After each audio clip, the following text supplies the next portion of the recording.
There we go. Welcome everybody to the Get Bit Podcast, the podcast for blurs, for nerds. If you have a fandom, you are most certainly welcome here.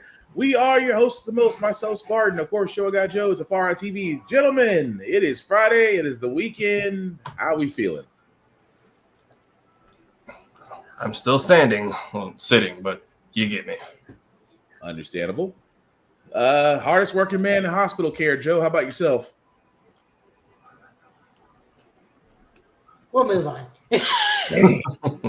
Rough all around. I understand. But hey, we made it to Friday. It's always a wonderful thing. And thank y'all for being with us. As you can see, guys, we are a little bit more on the leveled up side. So we do try to watch a language. Also, we do show movie and video game trailers that might be too intense for younger viewers. So viewer discretion is advised. Aside from that, welcome. So it's been a light week. Not really a lot in the news, especially as video games go. But we did actually get some news. A lot of the video games we've been following have been actually giving release dates. We will start with Marvel's Cosmic Invasion. Why? Because two things. They did reveal the final two characters that will be involved in this game, and we finally did get a release date. If you haven't seen the latest trailer, here it is.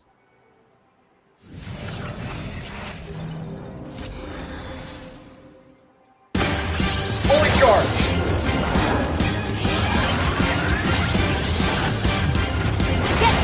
Feel the heat. Phoenix Flame! Dual repulsor blast. Turn him up, Genie. Power flows through me! Iron cannon. Fire them up, Red. Power cosmic in action. We are Venom! Vibranium Blade! Taste love!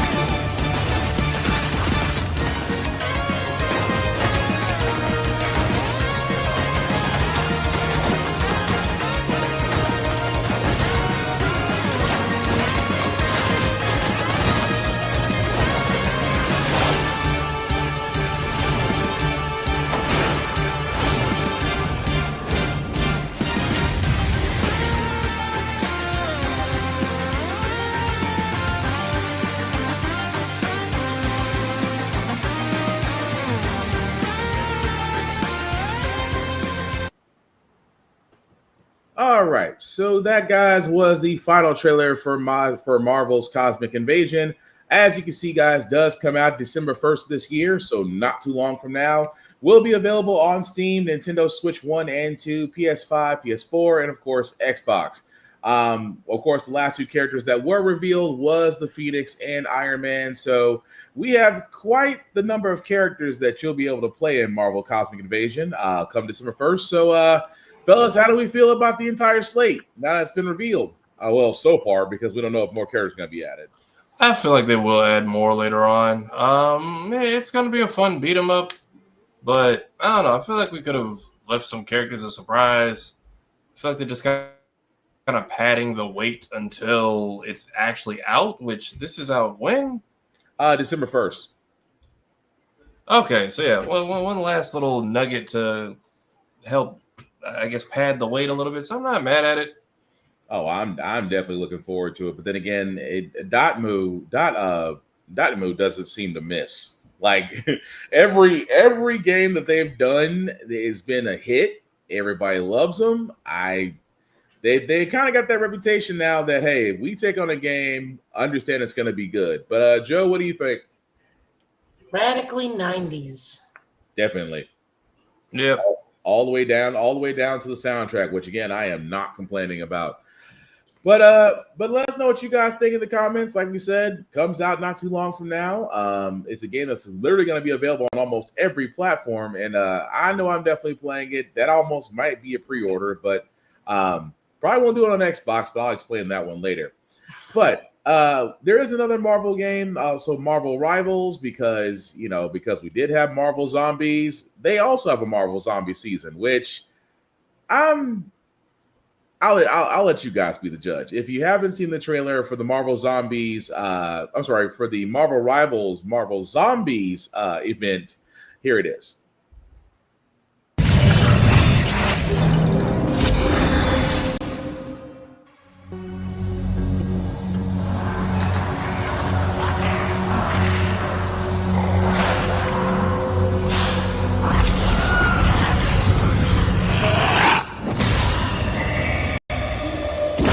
Time to make the undead dead again.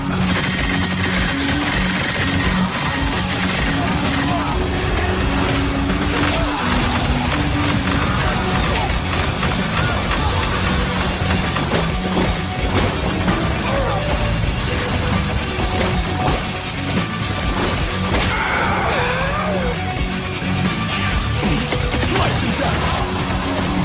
Vengeance in Spectre's name!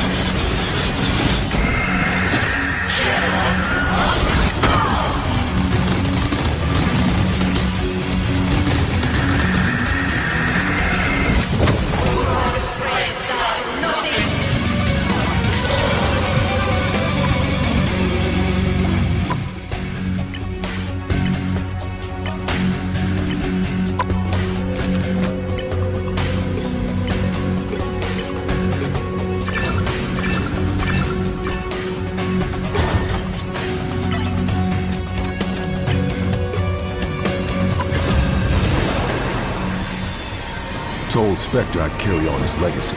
Time to live up to the promise. I was born ready.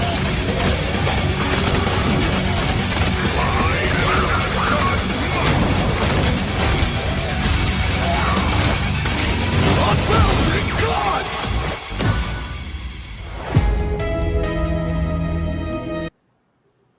So, did we just do PvE mode before even Overwatch 2, which was supposed to be the one that had PvE? Yes. Who are the bad guys supposed to be in the PvE for Overwatch? That was always my question. Like the bots you use in training, or because Fortnite started out as a PvE, and then I think Save the World is like officially dead. I think if you own like the original Fortnite disc, you can play it, but if not, they bring it back for like Halloween once a year, and that's it. Pretty much. But yeah, I think Joe, you do got a point. I think Marvel Rivals did beat Overwatch in giving a PvE mode. So I'm almost certain it happened. But I mean, I'm not against it because with I'm Marvel, not against it. I'm just saying it's hilarious that they beat them to their own punch. Oh, completely agree. But Marvel Zombies with it, I mean, because of Marvel Zombies, their 4-episode event that did happen earlier on Disney Plus, it was bound to be here on Marvel Rivals. Again, not against it. They even brought back Moonblade, so you can't get the Moonblade skit on this. Not sure if it's for free or not. I should have probably checked into that. I think it is a free update, but yeah, I wish they would have. Again, I wish they would have stretched the show out because I think this would have been the last week, or last week would have been. Yeah, and then this would have been the nice. Would have been a perfect streamline into it. Yeah. Yeah, you're right. Would have been a perfect streamline into this. Although, for those who are wondering, that event is actually happening right now. It actually started yesterday on October 23rd. And again, Rivals is available on all platforms: Steam, PS5, Xbox Series X, and of course the Epic Store. But again, I'm not against it. I mean, it looks great. But anything else we want to add to that outside of the fact you get power-ups? You, of course, may or may not get the Moonblade skin for free. We do see a zombified Scarlet Witch, so I got no complaints. I think it'll be good for the more competitive people, or the less competitive who got scared off initially with how intense this game got in like its first week.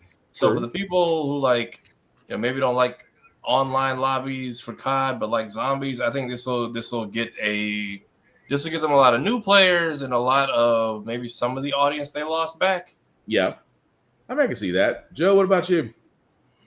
I mean, it's not enough to bring me back. I'm still enjoying it a whole lot. When I do get a chance to play it, there's not really a whole lot of room for me to play it right now.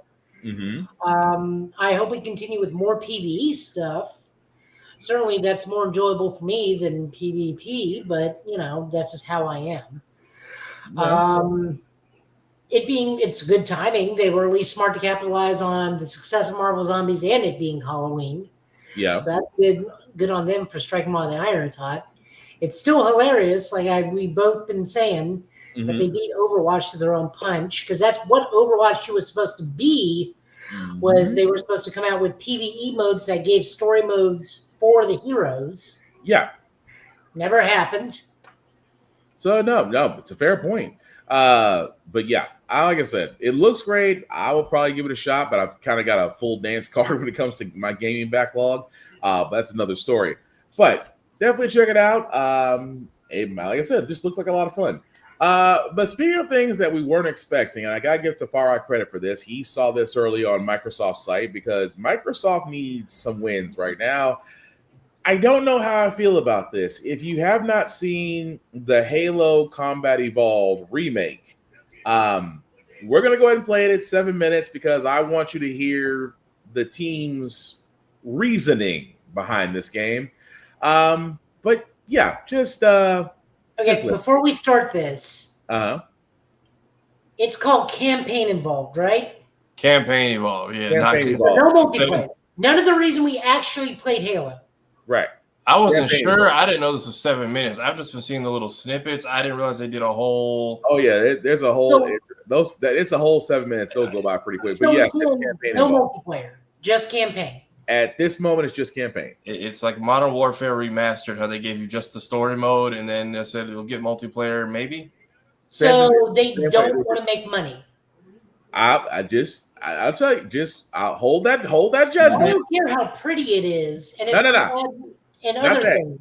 Not that. I want you to listen to how they brought this up, and then you'll come to your conclusion very quickly. I promise.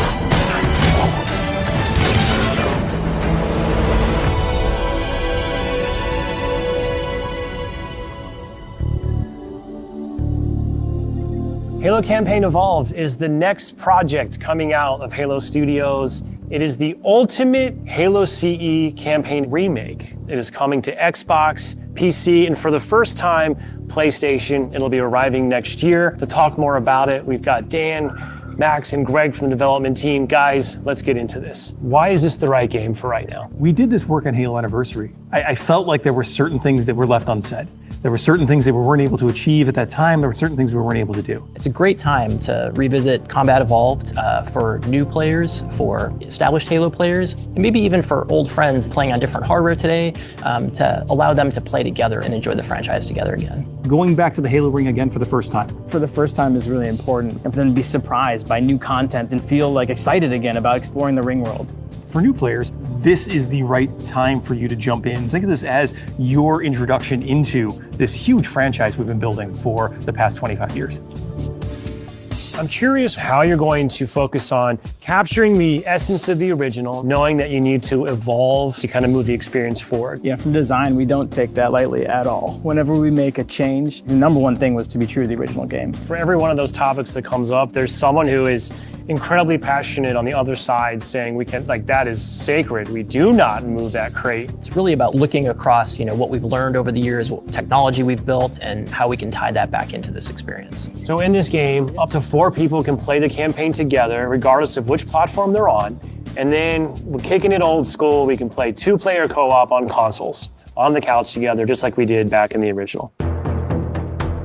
What do you have to do differently to account now for 4 people running around? For different co-op counts, we will make some of the spaces larger. We also want to make sure we're authentic to the encounters themselves. So it's a balancing act between that difficulty tuning and making those encounters the right size for the right space. I understand that we've done some special tune-up works to the beloved Warthog. We have. There's a new seat, what I like to call the golf cart seat or the bumper seat. This is on the back of the Warthog, so now you can bring everyone with. Mind if I join you? Let's talk a little bit about one of my favorite aspects of the Halo franchise. What is a skull? What's cool about it? What does it do? A skull is a gameplay modifier, generally mean-spirited. It makes the game more challenging for the player. The combination, the pairing of these different skulls and how that's going to create that new gameplay experience. Huge amount of replay options for folks. I love the replayability that skulls bring to a campaign. is almost endless variety. We have dozens of skulls this time. The most that we've ever had in a Halo game. Are you a lasso guy? I think you yourself told me that you don't think anyone would ever be able to complete this game with legendary all skulls on. I don't think so. I mean, there's a lot. And so if you can do a true legendary all skulls on run, let us know. Because I'd love to see it. I think, that'd be really hard. If there's one thing that this community has shown us is do not underestimate them, and they will find a way. So Halo's always been known for its sandbox. How has this evolved? We made sure that anything we included isn't going to drastically change the way the game plays, to change the sandbox in a drastic way, but there's some really fun kind of additions, and that's across enemies, weapons, vehicles, things that in the original CE you weren't able to do before that you now can. You finally kill the elite with the sword. That weapon hits the floor and you can pick that up and just kind of really take it to the enemy. It's great. The sound design. All these weapons, by the way, have been painstakingly remodeled, rebuilt, higher fidelity. How do all these things kind of come to life? That comes across through the way they look, the way they sound, the effects, the actual panels on the weapons themselves, the ammo counters. With Unreal, the fully dynamic lighting within Lumen allows us to get those effects, right? That rich plasma lighting up and brightening the environments. Of course, one of the hallmark elements of Halo CE is what becomes kind of a three-way battle with the introduction of the Flood.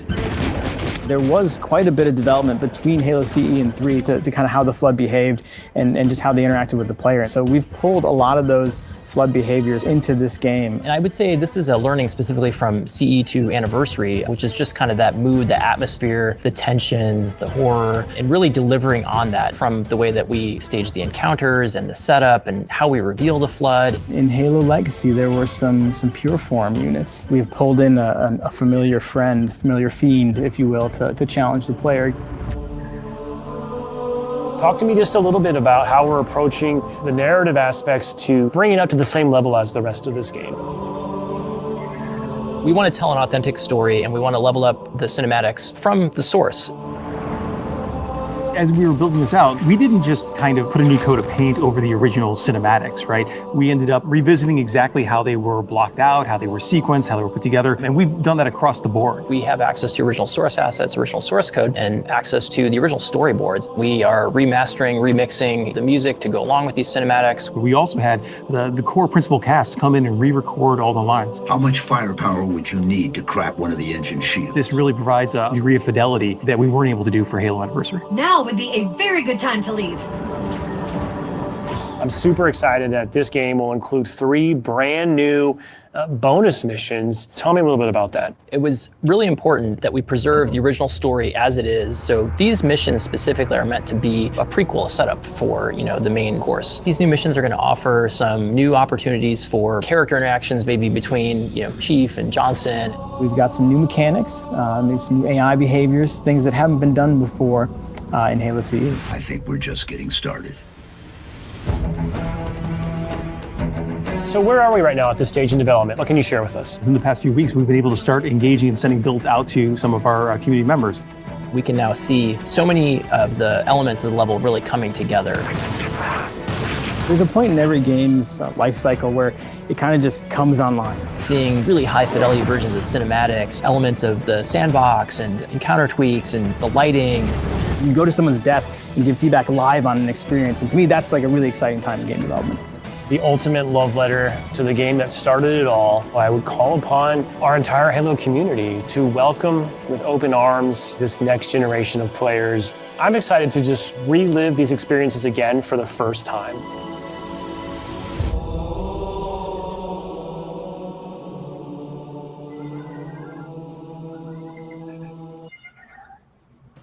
So yeah. So Joe, I wanted you to hear it. I wanted you to hear the whole entire thing because I was gonna tell you it's gonna go right to exactly where you're headed with this. Oh, I stopped listening when they started talking about how weapons look. I'm not gonna lie to you.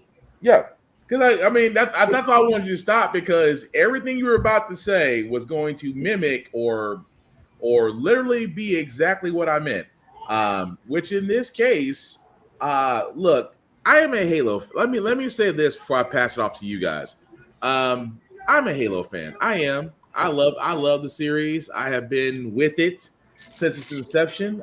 I was with it at 1. I was with it at 2. I was with it at 3. 4 and 5 and Infinite. Yeah, yeah. You were there. You waved. You said hi. I waved. Yeah, I waved. You're right. But after Infinite, and the fact there's so many issues with it, and the fact that you guys, you 343, call yourself Halo Studios now, I kept thinking, okay, if you're going to bring back Halo, learn from your mistakes. I am not saying they won't do that. I mean, the logical thing would be learn from your mistakes. Now, what have we warned you about? I know you cannot expect hope from a greedy company. I understand that.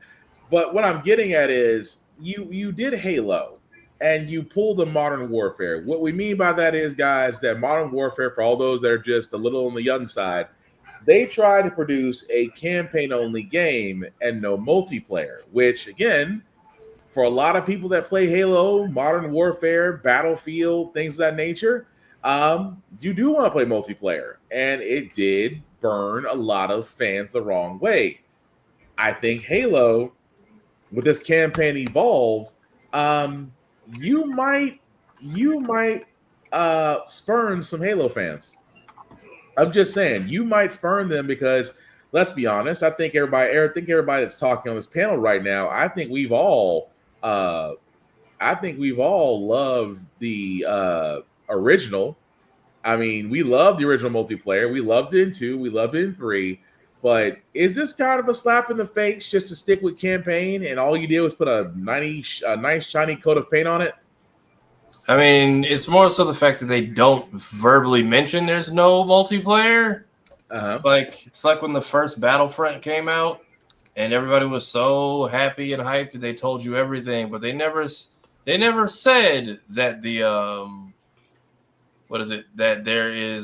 only doing the Galactic Civil War. They just chose to omit that there will be no Clone Wars in the game, and literally people did not figure that out until they bought it in real time. Yeah. Same way people will probably pick this up just for the 3 new levels. And yeah, the Warthog is cool, but for what? Carrying extra NPCs? Because, I mean, on multiplayer, it was like, yeah, someone's getting left behind. It can only seat 3. But now you got the buddy seat in the back, which is nice. But yeah, I don't know. I'm curious. It's also kind of like a Halo just remix, because if they built it from the ground up, including the voice acting, this is Halo Kai. Yeah. I mean that's the thing about it. And also the other thing, I was going to point out too, if you're only doing campaign, could you and let's keep in mind, Microsoft has already sat there and said they got no problem going for the $70 and up price tags. Do we think this is also an insult? And again, Campaign Evolved has not given out any price forms. Microsoft has not confirmed anything yet. But let's also be honest. If this does have a $60 price tag on it, will this keep people from playing it? Probably. I feel like 60 might be pushing it. Anything above that is a hell no. Especially for a game that we've played, like 4 different times already? Yeah. And that's where I'm like, if you're going to push that, I think that you might, again, spurn people. Because you're saying there's 3 missions. Okay, 3 missions out of the original run. I want to say I'm just gonna baseball estimate this one. I think the original Combat Evolved was maybe 8 to 11 hours, give or take, or it might be more than that. I'm just again spitballing. So if you add 3 more missions to it, you might extend it to maybe 11 or maybe 12 hours gameplay, maybe. But like I said, is it worth it at this point? Is it really truly worth it? Because I'm gonna be honest, I don't think it is. You're basically giving us the campaign, no multiplayer. You're not really adding anything new outside of a golf cart on a Warthog, and you give us 3 more levels. At this point, I'm like, if you low budgeted, I could see it. If it's like $20, maybe $30, okay, fine. At least it's priced appropriately. But like I agree with Tafari, if it hits 60 and up, it's not worth playing. It really isn't. But Joe, I think I did find it. You said find the Red versus Blue season 2 trailer. I mean, we'll play that in a moment. This will go to my point. No one gives a shit about the story in Halo unless Nathan Fillion's involved or Red vs. Blue is involved. None of us gave a shit. In the end of it, we were playing a half-assed cut ripoff of Aliens, and that's all that was. None of us gave a shit about the story. It kind of lost its We way. only played what made Halo popular was multiplayer. What made Halo popular was Halo 2 popular, multiplayer. Halo 3, multiplayer. Halo 4, no one played that shit. We all got off that train because Gears of War came out. Halo 5, no one gave a shit. Gears of War 2 came out. I did. ODST, everybody gave a shit. Nathan Fillion was in it, and that was fantastic. Halo Reach, we gave a shit because they actually tried with story. And also specialized Spartans. Yeah. For multiplayer. Halo Wars, no one gave a shit. It was an RST. What the hell were they thinking? Yeah, that was that. So many people felt betrayed when they got that disc. Halo Anniversary, whatever they're doing. Yeah. Halo Remastered or whatever the last one was. Did you put multiplayer in it? Yeah, you did. And people gave a shit. This one, no one's going to give a shit. Why would we give a shit? Please play the trailer. All right.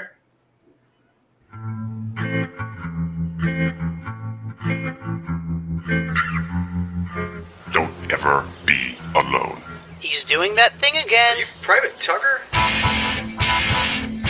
My name is Church. Dude, it's more like a switch. He got killed by this crazy runaway tank, and then he became this really mean ghost. That's Caboose. I've noticed a change in one of your guys. What change? You haven't noticed that he's become increasingly aggressive lately? I'm telling you, he's crazy. This is Private Tucker. Yo! Oh, mother! Very lonely out here. And you should be very ashamed of yourself. Silence, woman! Can you tell me which way to the red base? That's right, suck it, Blue! Yeah, sneak attack! When is it going to be Simmons' turn? Who? Senor El Roboto! Yeehaw! Is this the same two guys bickering like an old married couple? Are you smoking inside your helmet again? Griff, you're an idiot. And then I'm a girl. You're really unpopular. And I like ribbons in my hair. Hey, pretty in pink. And I want to kiss all the boys. Dude, you just got burned. Where can I hang out with no pants on? Burn, dude. Burn. This may be the best surrender of all time. We are either being blown up, possessed by spirits, or just left out to rust. I'm totally gonna freak out. They will all taste oblivion. Is this gonna be one of those things where I have to turn my head and cough? I'm totally freaking out! I'm freaking out! I thought we agreed I was gonna tell the story. Okay, so back to my point. If it's only Nathan Fillion, if it's a Nathan Fillion storyline, we give a shit. If it's these guys, we definitely give a shit. If you don't have either one in your Halo game, I don't care how pretty it looks. That thing could be akin to that of a god. If it doesn't have multiplayer, I'm not paying jack shit, and nobody else is either. It's hard to argue. You might have a select few that might do it. Like I said, if it was low price, we know which one are the lizard people, and we burn them. But like I said, if it's low price, if it's low, if it's low price, I will go get Dispatch or Bounty Store or anything else on sale in the shop. And that's fine. But I'm just saying that I can understand the rationality if it's 20 or 25. If you try to go 50 and up, that's where I'm like, that's not. I'm like Final Fantasy 10 and 10-2 Remastered Edition is $20. I will get that again on a different system before I get non-ODST or non-Red versus Blue Halo story. If I want a poorly told Alien movie, I will go watch Alien vs. Predator 1. I wanted to laugh because I did really like Final Fantasy X and X2. I did like both of those. I would rather see the Unum Pop Girl thing than go listen to Master Chief. And I love John. But again, about the campaign. You don't bring Halo for the campaign. I know. Reach. Well, I mean, I will say this: between 2 and 3 did have some good campaigns. 4 definitely had a good campaign. I'm sorry, wrong. Reach had a good campaign.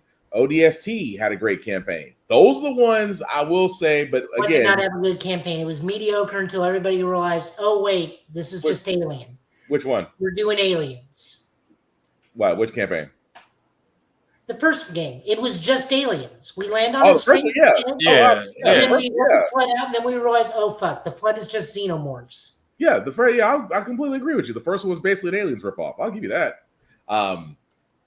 It was just the fact of introducing the Arbiter and then going into the arc. But No one again, gave a shit about those because we had better storytelling over in Gears of War. I mean, true, but I did enjoy 2 and 3. I'm one of the few that enjoy 2 and 3. Oh, I'm not saying you. Mm-hmm. You can like what you like. I absolutely love and support that opinion. But in the grand scheme of things, the moment Gears came out, it did. Even before Gears came out, we never cared about the campaign for any of those Halos. Oh, let's be honest. When Gears came out, I think that was what, Halo 3 or 2 when Gears 1 came out. That was Halo 3. Okay, so Halo 3. Let me put it this way: do you give a shit half as much as any point in those 3 Halo games to when Dominic finally finds Maria? We're gonna go to that subject. That was the between whether he found Maria or post Maria. No, when he found Maria and what the actual what Maria actually was like when you found her. Oh yeah, that definitely got my attention more than Halo did. I'm not gonna argue that. That was a great story. Yeah, like I said, they're blowing smoke. I don't care if it's $30. I'll find other games that are better for $30. If it's $20, I still can go listen to Yuna and go put her in a pretty dress to kill monsters for $20 and go listen to Titus laugh awkwardly. I was gonna say worse. I was gonna wait for a sale for it to become $15 and then I'll give it a shot. I was gonna go way worse. But if again, it's $15, I will go play an indie game and give it a shot. Because you don't give a shit about the Halo campaign unless it's Reach or ODST. You are only there, honestly, for the multiplayer. I can't argue that. I mean, and also you go watch Red versus Blue because that also had a better campaign than honestly any of the Halos. But like I said, I can't argue that because that's Matrix kind of seasons still better. True, but I can't argue that you're exactly right. Most people play it for multiplayer. Like, don't get me wrong, I'm looking forward to playing the campaign in Battlefield, but again, I want to play Battlefield 6 because it's really good. All they had to do was put Halo Multiplayer Evolved, and you just got access to all the different multiplayers from all the games, hand over fist. Well, then you become another Call of Duty hub because that's what Call of Duty is. It's literally a hub. I mean, don't get me wrong, you'd be 100% right if they did that. But again, that's what I'm saying. You would basically just take what Call of Duty did and just do it for all Halo games. But you Mario Kart ate that shit and just keep putting maps in from the newer Halos. Yeah, you're golden. No, yeah, So what was Red versus Blue? Was Red versus Blue like the first people to ever do like a mod of anything? Because that show's been running since like I think like a year after the game came out, and it was just they've been like, doing that show predates YouTube. Like, how are y'all even how are people even? So they did not mod it. Mm-hmm. They actually used the in-game camera and just did voice dub for the initial 2 seasons. And then what? Just Halo official just gave them a pass and said go crazy. Yeah, because they were actually on gaming marquees. Okay. Yeah, that's the reason why. That's the reason why Red vs. Blue ran so long, because I mean Microsoft in their advertisements like, oh, we're not gonna cease and desist you guys. We're going to use you, and they ran with it. But Joe's got a point though. As far as campaign Evolve, I'm just making fun of it because if it is $60, I'm gonna laugh because Microsoft is really high on themselves. But speaking of things that people are getting high on, we covered this.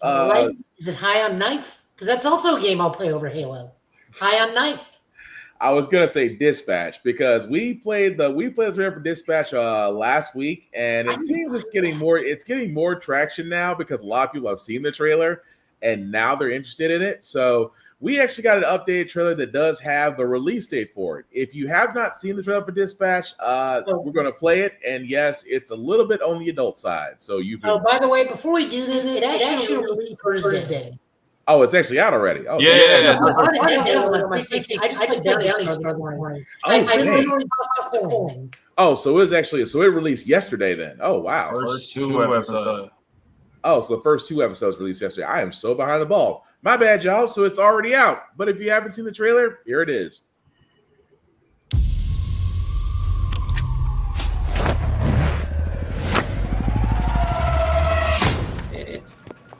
Take your clothes off. What's happening right now? It's better if you keep your identity a secret. Here. I remembered you being bigger. I was a little drunk.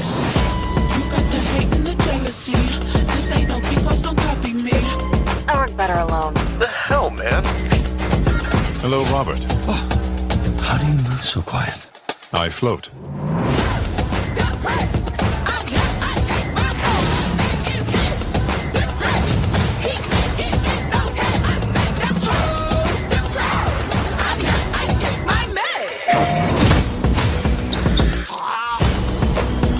What the fuck?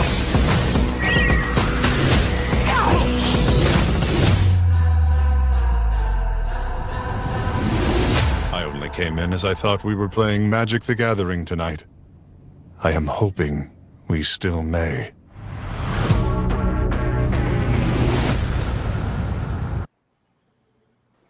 I don't know why, but for some reason I also expected Matt Berry to be in this game. I don't know why. He never was announced. Yeah. I don't think he actually is, but for some reason I just see him being a part of this project as some sort of B-list superhero. I can see that. But for all those who are wondering, this is actually available on Steam and PS5. Tafari, I think you said, I know, Joe, you were downloading it. Tafari, you said there was 2 episodes of Yeah, they did a 2-episode premiere. They got a lot of social people. I know Critical Role is really big in like the D&D community. Yeah. They are the D&D community. Pretty much. So you have them. Pretty much everyone Telltale laid off is working on this game. From when the studio. I haven't heard him in like, I don't know how long it's been since I've heard from Jacksepticeye. Jack's been in his own world. I recently started watching Moist Critical like this year.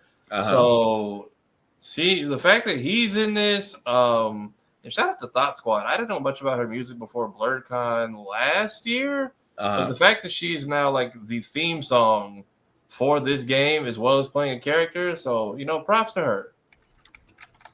Sure. But yeah, it looks like it's gonna be fun. I actually can't wait to find that and play it myself because it is a D&D RPG, which means that if you've never played a D&D campaign where it does involve dice rolls, it does involve skill levels. This game, from my understanding, will actually walk you through it. So again, you will actually get some D&D knowledge from playing this. But overall, it just looks fun. But again, that's already out, so my bad, not knowing the release date on that one. However, there is one. Joe, you want to talk about that Bounty Star? I think that's already out too, or is it on its way out? Oh, it came out yesterday. I put the launch trailer in the group chat. Okay, I got it. I haven't read the launch trailer or not. Oh, no, this is launch trailer. That's what I want to make sure of. Yeah. So, crap, forgot about the train of thought. If you haven't seen Bounty Star, we did actually cover this one as well. But for all those that need a refresher, here's the trailer.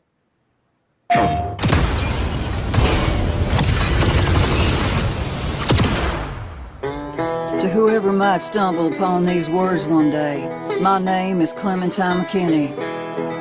I go by Clem. I was once a soldier and a protector, but then I messed up, and now I'm nothing. Soldiers and slaves pounding halos and chains, marching somewhere the same. Here I am doing the one thing I've ever been good at, tuning war machines and using them to make death. Riots, parades, rolling blackouts and tanks, give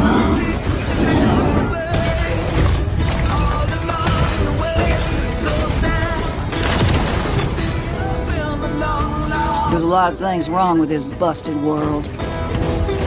It all has to change. And it has to happen now. I got no time to waste. Swear to God, nobody else will pay when it goes down. Pushing for the shakedown.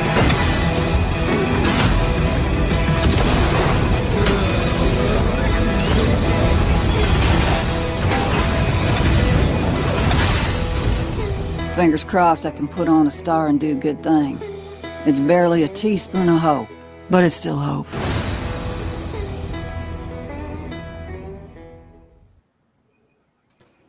I mean, if you ever wanted to play Mech Warrior with a little bit of with a little bit more active combat, almost Gundam-esque, I'm down. But as you can see, guys, that's Bounty Star, the Moro's Tale of Graveyard Clem, available now on PS5. Joe, did you have this game, or you plan to get this game? You already got it. No, I've already played it. I've played about 2 hours. I think the best way I can put this is Mechabilly. Well, we have Rockabilly, so this is basically Mechabilly. Because you are a good old-fashioned country girl in Arizona. So this game is on post-apocalyptic Earth. You are somewhere in Arizona. You are you saw in the thing, after a town gets pretty much just cratered by a missile bombardment by raiders, you just like go into exile. Your best friend becomes a sheriff and like brings you to a grown-up barn, which you turn into your home / mech bay, and you just become a bounty hunter and start taking bounties. There is a farm building aspect to this game I am only okay with because I get to run around in a fairly stompy mech. You're only, I would probably say that you're probably about like maybe a 10-ton mech at this point. Very close. It's not a big mech. You're not running in big mechs. You're not. You're basically, what if Andre the Giant held me over his head while he had shoulder cannons on in terms of height? Like, I mean, I'm just trying to give accurate size depiction here. You're maybe 10 to 15 tall foot mech. No, you're good. I just had a Princess Bride moment in my head when you said that. Yes. I do not think this means what you think it means. This word, I do not think it means what you think it means. Oh, I just had a Princess Bride moment just when you get that description. So, anyways, the farming thing I will get over. I'm just not good at those types of games, but I am good at mech combat. There's plenty of that in here. Story-wise, it's okay. I shared in the group chat a new way to tell somebody to fuck off, which is hilarious. What was that quote? I am not at the appropriate level of consciousness to deal with bureaucrats. Just wow. I mean, you're not wrong, but wow. Here it is. I'm not at the appropriate consciousness level for conversations with bureaucrats. Yeah. So just replace bureaucrats with whatever you want, and there's your new polite and professional way of saying just F off, or I don't want to F and talk to you. Oh, man. Overall, game's good. Graphically, it looks nice. The human faces are a little wonky, but like you get what you get. This is a very small team. They've done a great job thus far. Honestly, it kind of reminds me of Rebel Galaxy, which was also kind of rockabilly in space. Yeah. Where it was a space combat.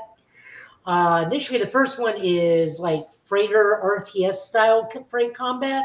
And then the second one is like you are a space bounty hunter in an actual combat starfighter, and you can go all across the galaxy and do that, but still that same rockabilly sense. This is the same thing, but just with mechs on Earth. Gotcha. Which is why I'm coining it as Mechabilly. Mechabilly. I'm going to make that into a clip for short. Tafara, what did you think? I like it. Also like that we have another antagonist called Clem, who is more able to fight back with mechs and whatnot now in a story-based game. She's not all alone this time. She's got the robot. But I'm curious to see what more comes of this game. I haven't seen anybody play it yet, so I do kind of want to do my own little deep dive into it. But between that and Dispatch, a lot of these games that are kind of, I don't want to say indie, but like you could tell people who cared made them. Yeah, doing really well. So between they cared enough to get out of the way of last week. What even was last week? Or no, they cared to stay out of the way of the beginning of October. Yeah, because that's where everything. That's where all the everything just came open. Yeah, I saw like Little Nightmares. It didn't do bad. I think it sold well. Just reception was not great because the people working on that game are not the same people who made the first two. They actually made a new game called Reanimal, which Oh yeah, I heard about that. Yeah. I don't remember if we looked at that trailer before or not, but Reanimal's being called the real Little Nightmares. But like right after that game was getting bombed on, here comes Amanda the Adventurer and Poppy Playtime. Like, by the way, we still exist. We can tell you are still in the middle of the Digimon and Pokemon war.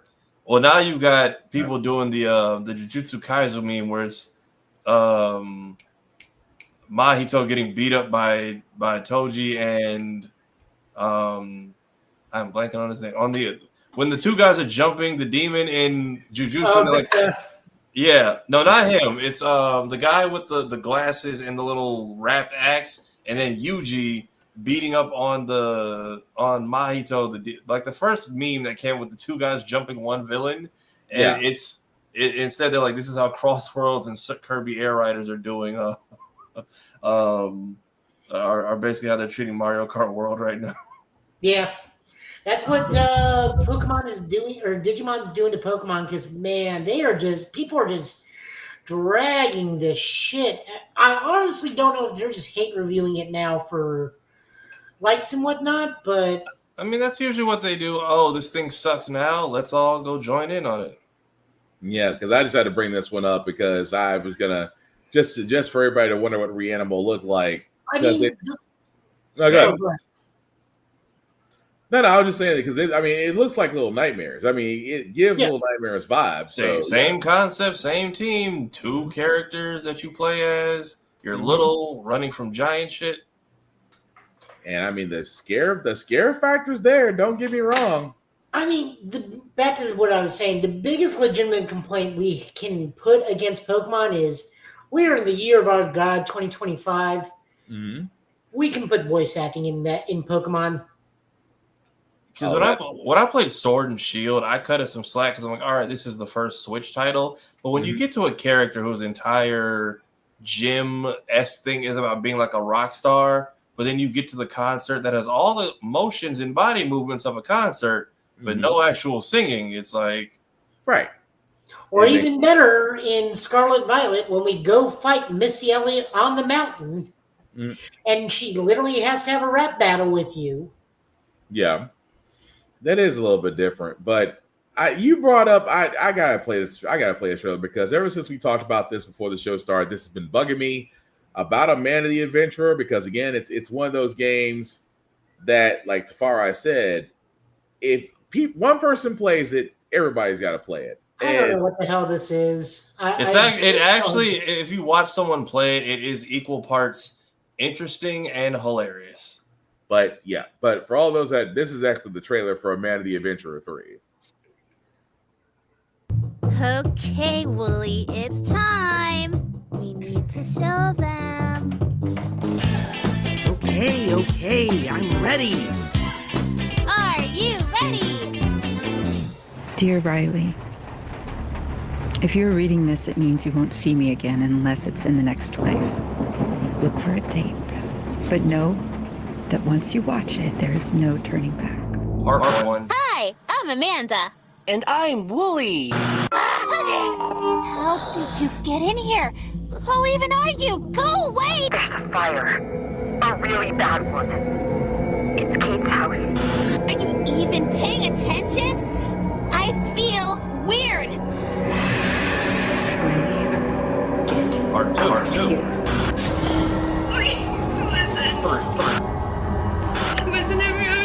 She was already good. Why can't I remember what it was? I know what you've been doing out there. And it's not going Lily, let's play. You can't change anything.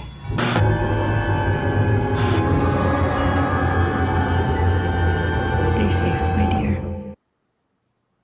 Can I ask what it looks like Christmas in Rap City? So yeah, that's basically it. It plays off like those old school VHS, like Richard Scary tapes. Yeah. And as it goes on, you're like, oh, this girl is actually kind of unhinged the more you go. But it'll be dumb stuff like bake a cake and then you find another tape, but then you type stuff in, like it'll do static and cut to the next scene. It's like let's play doctor. It's like let's play doctor, and then the sheep cuts in like let's not, and then they cut to the next scene and his leg is broken and it's like oh no, he had an accident. Should we use the saw to fix him? And he's like crying on. So there's like a bunch of crazy like stuff like that. But as the game goes on, they're like, maybe Wooly might be the bad guy because, like, why is this little girl having, like, these panic attacks and beating on you every chance she gets? And then, but now this part right here in the trailer is making everyone think, oh, so he actually was, like, he's keeping her anchored to, like, this TV realm. Or because there's some, she's dropped weird dialogue that lets you think she is a person actually trapped in there. Yeah. And she'll say weird stuff like, oh, I'm still out there somewhere. Or if you type in her dad's name as an answer to one of the questions, she literally like breaks down. It's like, why would you say that?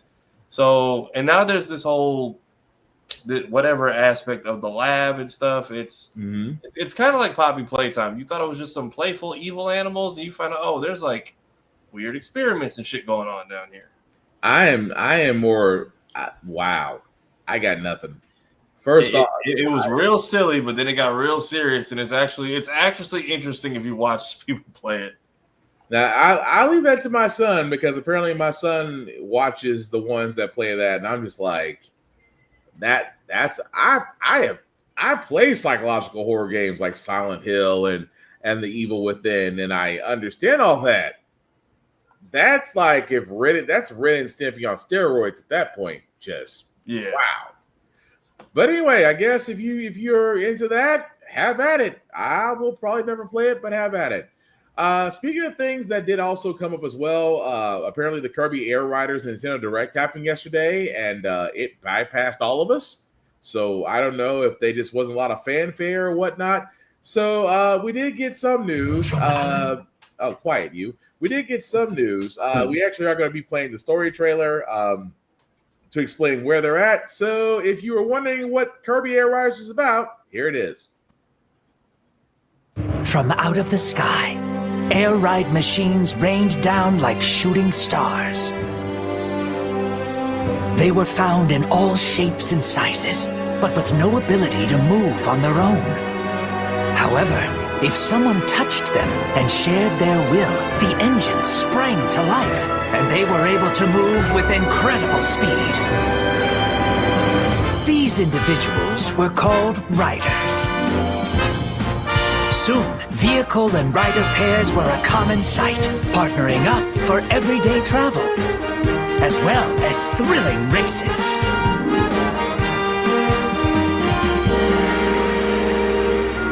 One day, some riders noticed their vehicles were acting strange.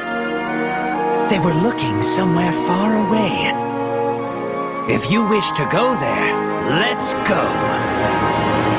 But what awaits these riders and machines at the end of their journey toward the unknown?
So apparently we will awaken a giant face.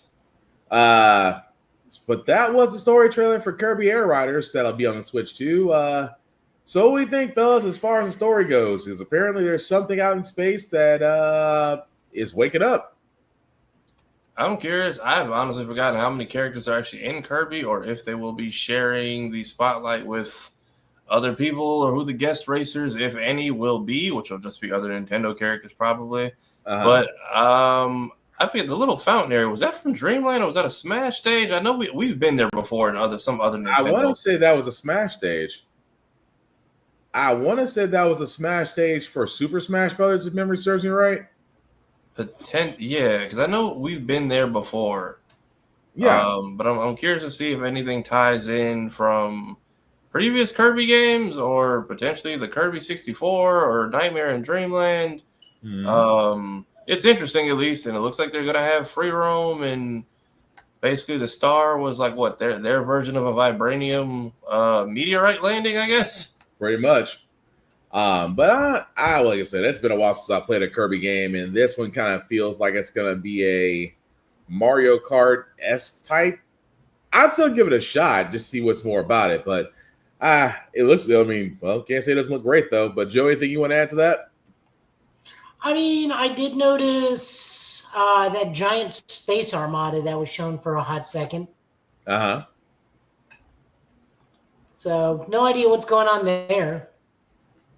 It's for a story mode. It just felt like, okay, you don't. It's like that's all you're giving us. But all right. But again, with the Direct, it's still available, right? It's actually the Direct is still available on Nintendo's YouTube page. It's a little over an hour, so if you do want to give it a shot, you're more than welcome to do so. I know for us, it's like we're good. We kind of I need to cleanse up that Man of the Adventurer because the sheep is just plain creepy. But speaking of things looking forward to as far as release dates go, Mouse PI for Hire does have a release date and also has a trailer to go along with it.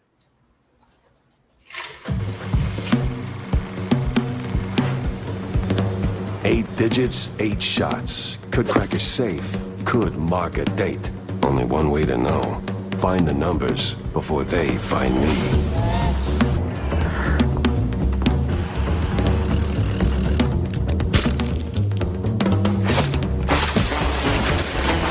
Beat it, Gumshoe!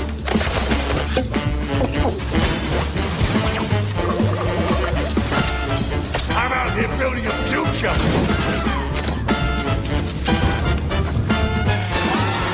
Get rid of the shrews!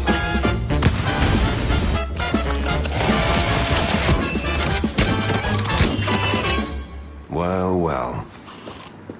Guess that just made my day.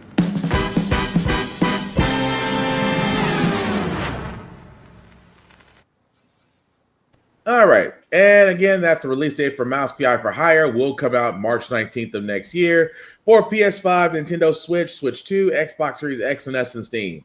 I'm playing this because I like the feel of it. It's black and white. They kind of threw a shot at Disney a little bit with the Steamboat Willie tugboat. But, I mean, it looks great. It looks great for it to be a first-person shooter. So, yeah, I'm definitely getting Cuphead vibes. And don't get me wrong, Cuphead was an amazing game. Still go back and play it every now and then. But I'm sold. What about you guys? I like it. Hey, man, you are now in the public domain, Mouse, so I'm all here for it. But yeah, it looks like it'll be a fun, not too long run, but letting people just have fun without catching a cease and desist letter. Yeah, because I guarantee if Steamboat Willie was never in the public domain, that would have never happened. Joe, what about you? I'm confused why it went from a PI game to Wolfenstein to Doom. Well, I mean, the game itself, I mean, they did change the name. At first, it was Mouse, and then it became Mouse PI. That is a good question as far as why they kept changing the title of the game. But, I mean... No, I mean, the gameplay-wise, it went from Solve a Mystery to Wolfenstein to Doom. No, that was always a part of it. Even the first trailer we showed almost a year ago. I want to say it's almost a year ago. Yeah, so it was the Wolfenstein action was in the first trailer we showed. Has it been a year since we played that trailer? God dang. I want to say, yeah, they haven't dropped too many updates, but I think now that everything's getting closer, or I guess this showcase was taking applications, they put something in there. I guess that's fair, because I was gonna say, yeah, I think it has been I want to say it's been a year since we actually showed a trailer for Mouse. Almost going along the same lines, the Intergalactic. I mean, I know with the video game awards coming up in December, some games are starting to need to make some reappearances. But again, Mouse PI for Hire does come out March 19th of next year, so definitely looking forward to that. The last video game trailer we have, guys, is called Project Tau. This is a game that is going to be coming out for PlayStation. It is a single-player open-world RPG game, and from my understanding, it's not Souls-like, but the way it looks, I will let y'all be the judges of that. But this is Project Tau.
And that was the trailer for Project Tau.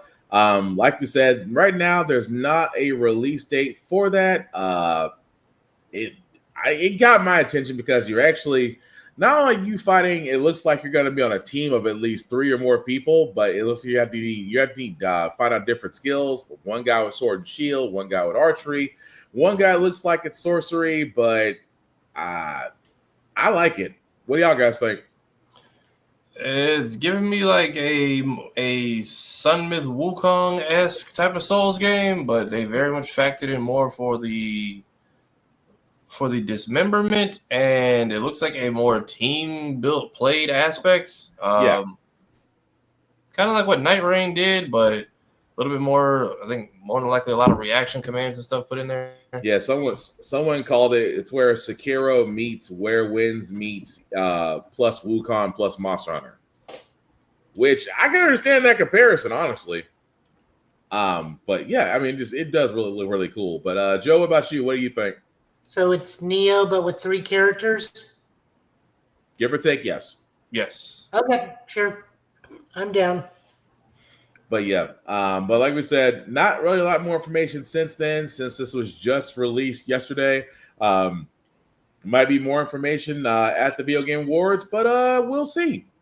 But trailers aside, like I said, it's been a light news week. It really has. And you know what's been a light news week? Because HBO Max has sat there and said, hey, you like our content, run your pockets. Effective immediately if you do have HBO Max, because Warner Brothers is up for sale, but they don't care. They'll still say run your pockets. HBO Basic with ads will increase by $1 from $10.99 up to up to $10.99 or $199 annually. If you have the standard, it's up $1.50, which means an extra, which means either $18.49 a month or $184.99 a year. Or if you have the max premium, it's increased to $2, so you'll be looking at $22.99 a month or $229 annually. Of course, if you're an existing subscriber, you will get a month, 30 days in advance of your plan changes before the new billing cycle hits. We've talked about this because streaming services was supposed to be the alternative to cable, and now every streaming service on the planet has increased their prices. Is this a fair price increase by HBO Max, or is this just a greedy company that doesn't know when to say no? No, this is 100% a greed move because isn't HBO and WB up for sale right now? Yep. According to whose decision is this? Zaslav's. Yes, Zaslav has confirmed that HBO. I'm sorry, Warner Brothers Discovery, because good Lord, they have identity problems all the time. But yes, they're up for sale. They've actually turned down, I think, a few offers to actually purchase Warner Brothers. But yeah, it's greed because again, you're not getting anything. You're not really getting anything new. You're not getting more in the way of value. Yeah, I say it's greed through and through. But Joe, what say you? I mean, it definitely sucks that it costs as much. I got the HBO, Hulu, Disney bundle, and it went up from, I think, $16.99 to $19.99, which in the grand scheme of things is okay with me, but that's just because I got the bundle. So I'm already paying the HBO price, but I get Disney Plus and Hulu. Despite the fact that I'm aware Hulu is slowly being integrated, will be integrated fully into Disney Plus. Regardless, on my end, it's fine because I got that bundle, but I can understand the frustration of somebody who only has HBO Max and is going to be paying $21 potentially, give or take, for it, depending on what your state's tax rate is. But that's the part I'm getting at. Is just that it's getting to the point to where they're just being greedy. Like, I can understand if you were offering a lot more, if you were giving some incentive, but at this point, you're just being greedy. And you're doing what TKO is doing to their WWE fans, which is basically drain them dry. So I can understand if a lot more people are going to the grand line after this because, well, corporations don't know when to say no to stop being greedy. But speaking of also being greedy, because again, slow news day, guys. But remember that, guys. You remember a while back we sat there and said the Xbox and Asus ROG was going to come out with the Xbox Allies version of a handheld PC, and how we sat there and and it not so? Yeah, $1,000, right? So it comes out today that the Xbox boss is saying that we're not to blame for the $1,000 price tag. They want to blame Republic of Gamers just because they are the hardware makers and they set the prices, which I think is kind of funny because, again, for all those who don't remember, the Xbox Ally X is $599 for, I think, the 512 gigabyte, and the $1,000 is for the 1 terabyte. And it's funny that Microsoft is blaming Republic of Gamers, the fact that they are setting up the hardware, where a quick Google search, if you will. So this is actually the ARG Ally gaming console, the non-Xbox edition. And if you guys will notice here at the bottom, theirs is $650. Now, it could be argued between the Steam Deck and various other ones out there, Lenovo, MSI. They all have their own versions of a handheld PC. All of them kind of wave in the low 400s, maybe upper $800 price range. So I find it funny that Xbox is going to blame Republic of Gamers, but judging by the price tag, $649, so you might be looking at, after taxes and whatnot, $660, $665, depending on your state. It's still a lot less than paying $1,000 for a console. So is this just, and again, guys, I asked this question, is Xbox just trying to, pass on accountability, or should they just go ahead and say we're freaking greedy? I don't know what's going on over there. Fire your cocaine dealers. Clearly, nothing you're being sold is helpful or beneficial to what you're doing. Yeah, blames the Aces Rogue Allies $1,000. You could have just not made it. Like, no one told you. People can barely afford the consoles y'all have as it is. Why did you need to make a hand up?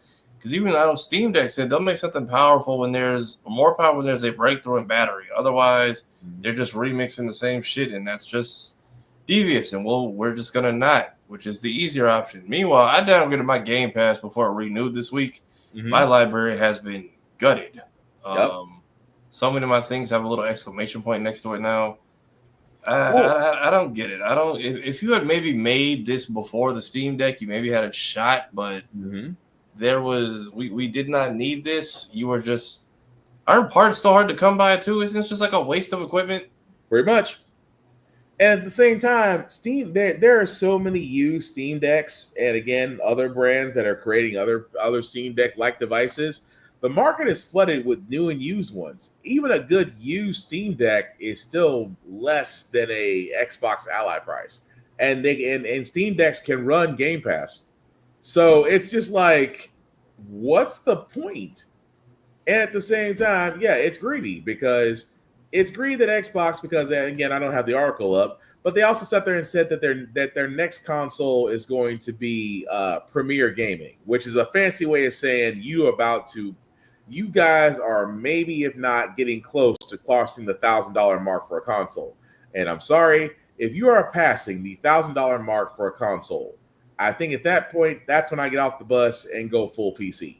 Because at that point, if you're gonna talk about giving us a PC game, if you're gonna talk about giving us a PC console at that point, I might as well just go build one, because I don't see the point of paying $1,000 for a console that's going to be nerfed because all you did was put a high-end graphics card and a soundboard in it. That's it. Yeah. That's all you get out of it. But Joe, how about you? Still, I think we're all in agreement that Microsoft is just a greedy ass corporation with zero accountability. Yes. Fair enough. I mean, I'm just saying, again, let us guys know what your comments, what you think, because I mean, what other reason does Microsoft have outside of trying to recoup all the money they blew on studios, letting over 10,000 employees go, and then you gutted out studios and kept the IPs, but you want us to pay for your losses? I'm sorry, but no. The last little bit of news I have before, if we have anything else, we'll go into our television and movie reviews after that.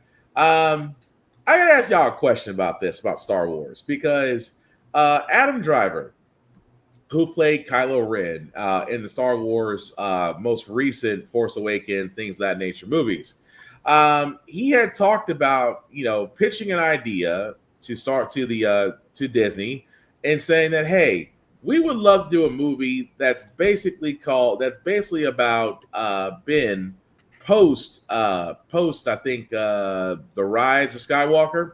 I want to say it was that was the last one. I could be wrong about this, but he wanted to actually make a story. He actually wanted the story to be about Kylo Ren, I guess, becoming back Ben Solo again, and thinks that it would be a great movie after the Rise of Skywalker. Of course, they pitched it to Bob Iger and Alan Bergman, who were running Disney at the time, and they sat there and shot it down because they don't see how this would occur after the last Star Wars movie.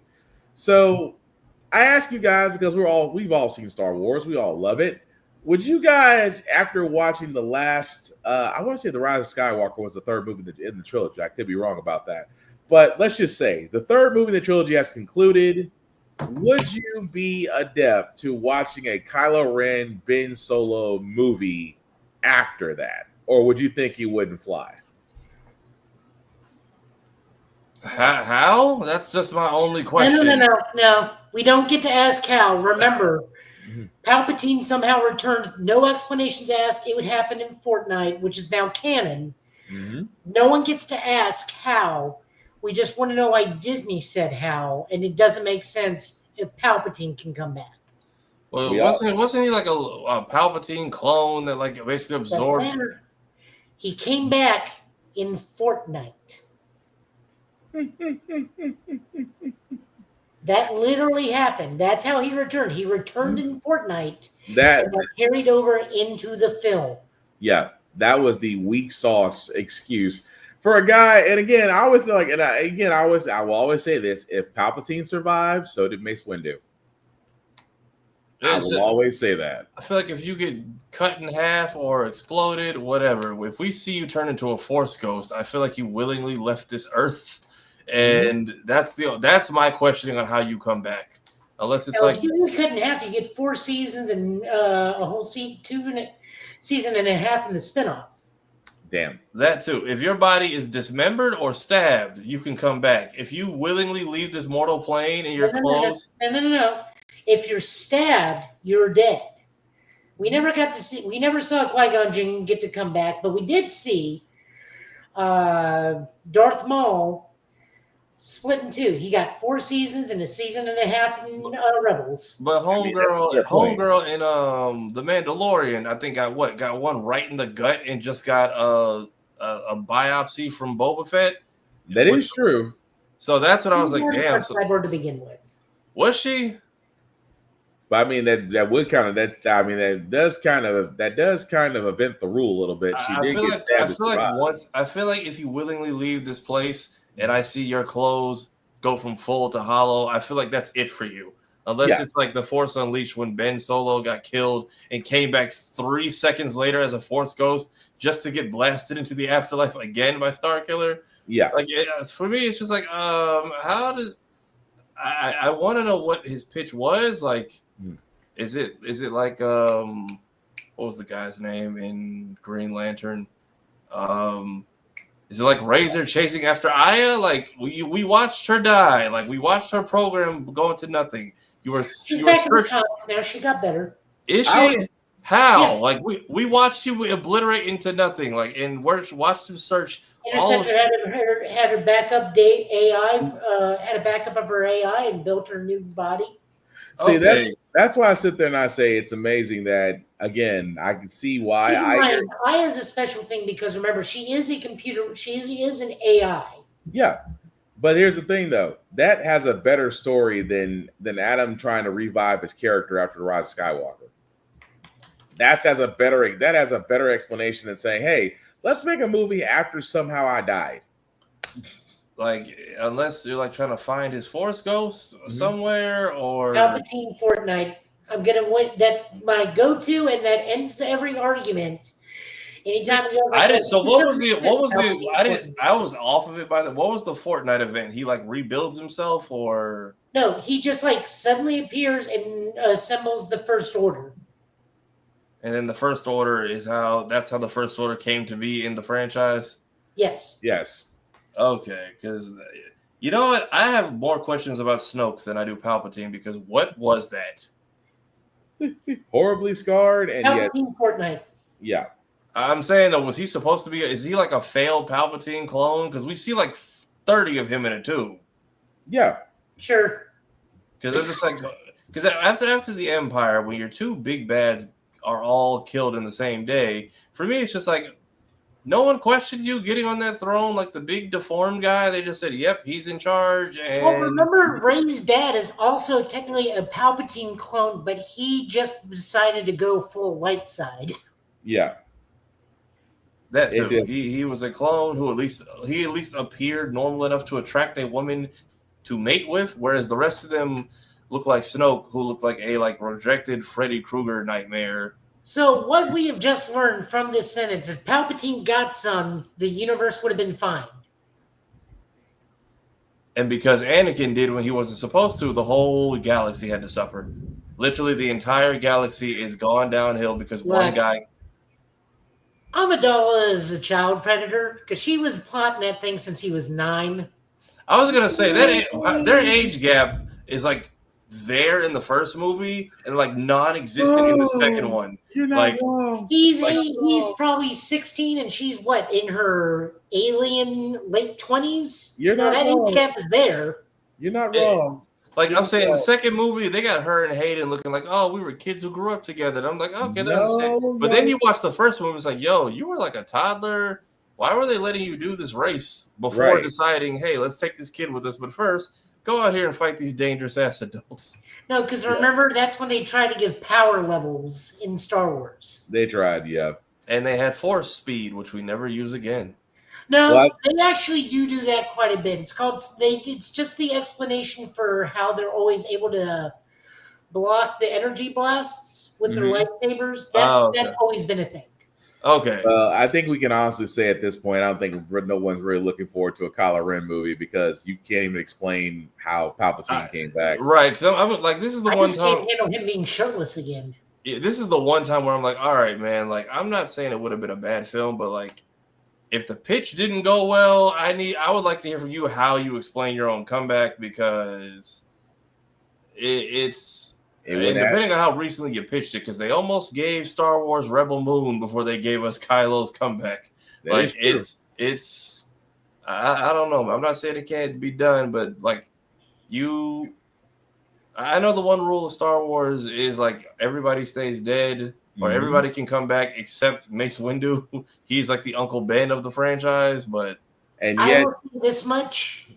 I am 42. I don't think I'm still old enough to watch Rebel Moon. I don't think Professor Farnsworth from Futurama is old enough to see Rebel Moon. And that guy is old enough to watch Ultra Porn. So I was gonna sit there and say I don't think you want to watch Rebel Moon just because, well, it's terrible. But a lot of slow-mo scenes that aren't necessary, I hear. Yeah, a lot. Quite a lot. But I think we're all in agreement. Yeah, Kylo, you should just let that one go. So before we get television reviews, the other news or things we want to cover? Nah, let's just hop to it. Yeah, no, I think that's it for me. All right, so I got to ask about Kamen Rider Zets because, and Joe, I know I'm going to reiterate asking this question again because Blue Keeper, because the latest episode did kind of I won't say it's a pivotal moment in the show, but I guess it kind of shined a light on something about Nim. Is Nim going to be a part of the nightmares in some way? I think like she generates something now that we know that she's. I don't know if she generates or if she is the host because I think the butterfly goes into her. Yeah. So she may be the host of whatever is going to be coming. Okay, because it seems like old boy now. He seems like his mission now is to find her, and we do see a scene of her sitting in, I'm assuming a hospital bed, sitting in a hospital bed, looks to be unconscious or in a coma, while the big bad seems to be kind of getting to the point of him making a move eventually. I still say that he's going to end up either being like her actual brother, but we do know he is going to be the rival writer for a while. Yeah. We also know Zetz is getting the power up probably in December, which is his first season power up. Usually, Reiwa riders get about four power ups in the grand scheme of things. The first one, first season, second season, then final power up, and then movie, unless they also get like a final episode form, which is a thing that happened. The first Kamen Rider from Heisei in 2000, Kuga, got his final form in the final episode. Gotcha. Which is Ultimate. Or we could be pulling a thing where it's just like the last season where Gav's final form to fight the final boss was just his base form. Okay. So we do know it's going to be lightning with a bow and arrow scheme.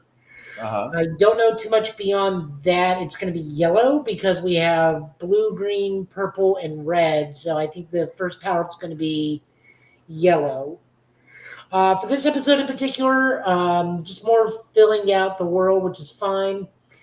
Don't mind. It's okay that the parents reconciled. I think the divorce still happened, but now they're on more amicable grounds and stuff isn't as bad as it was.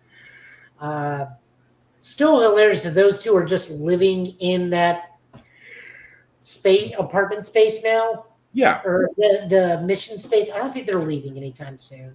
Nah. I would love for that poor woman that's in that of the detectives to become the female writer for the series. I really would. It would be interesting, I will say that. But Tafara, did you get a chance to watch it? Yeah, we had a whole shadow clone jutsu war, and then we are inside someone's giant green brain. Yep, pretty much. That was And the then, present. and then again, person is or is not dead because we keep coming back to this photo, Mhm. and it's throwing me off a bit. Yeah. She So is yeah. not dead. She is just probably in a coma and being used as a vessel for whatever purpose of getting like maybe the ultimate nightmare or something. At this point, I just don't know because I thought she'd be dead because that was obviously like why she could walk through so many dreams. Mhm. But now that we know she's just in coma, that makes more sense too. That makes sense too. So And then the moon with a chunk out of it that's like legally not Pac-Man. no, that's just there to differentiate when we're in the dream world and when we're not. Right. Okay, and then the giant brain attack. It's just like, so this is just not Andros from Star Fox 64. We got to kill the kaiju somehow, and a rider kick through the brain will work. I'm just saying, if there was just a pair of floating eyeballs chasing him around, that would have fully sealed the deal for me. Yeah. But yeah, good episode. Interesting stuff. But yeah, if we're just semi-mourning the living, it's a nice misdirect. It's just I feel like we get that a lot where it's like, we missed them and they're gone. It's like turns out they've been in like a mental hospital up the street the whole series. Yeah. But yeah, definitely good episode. Also Gen V, because we gotta talk about it. It was the last episode of this season before we go into the final season of The Boys. I'm just gonna say this, and then Tafar, I'm gonna ask you. Was a little bit of a, and again, spoiler territory if you haven't seen it, because there's no way we cannot avoid it without talking about it. So you've been warned. Did Godolkin's actual appearance and his time on the show, was it kind of a waste, or was this more like he was a necessary? I don't say it was a waste. I will say I wish we maybe could have seen more of him because we still didn't fully see what his powers were going to do or turn into. And it feels like we got rid of him this episode. Yeah. Like he was definitely a threat. But I feel like maybe if they had brought in one of the 7 for him to control and we saw a slight dangerous, like, oh, this could have easily gone bad. Yeah. But we never got that. Also, Sage, you stupid bitch. Like how do you keep falling for the worst of people and then acting shocked? Like, I think they're trying to, because everyone's like, oh, how do you write the smartest character in the worst ways? I think they're trying to show that she's so focused on logic, she can't factor her own emotions, which she tries to use logic as attraction or lack thereof when she lobotomizes herself for fun. Right. But that's why I said it's the crazy part about it, because she really did fall for this man. You fell for a guy who eventually, now that he had his own body and thanks to Marie was healed and y'all had y'all fun, he's like, well, shoot, whatever plan that we had in motion, bump that.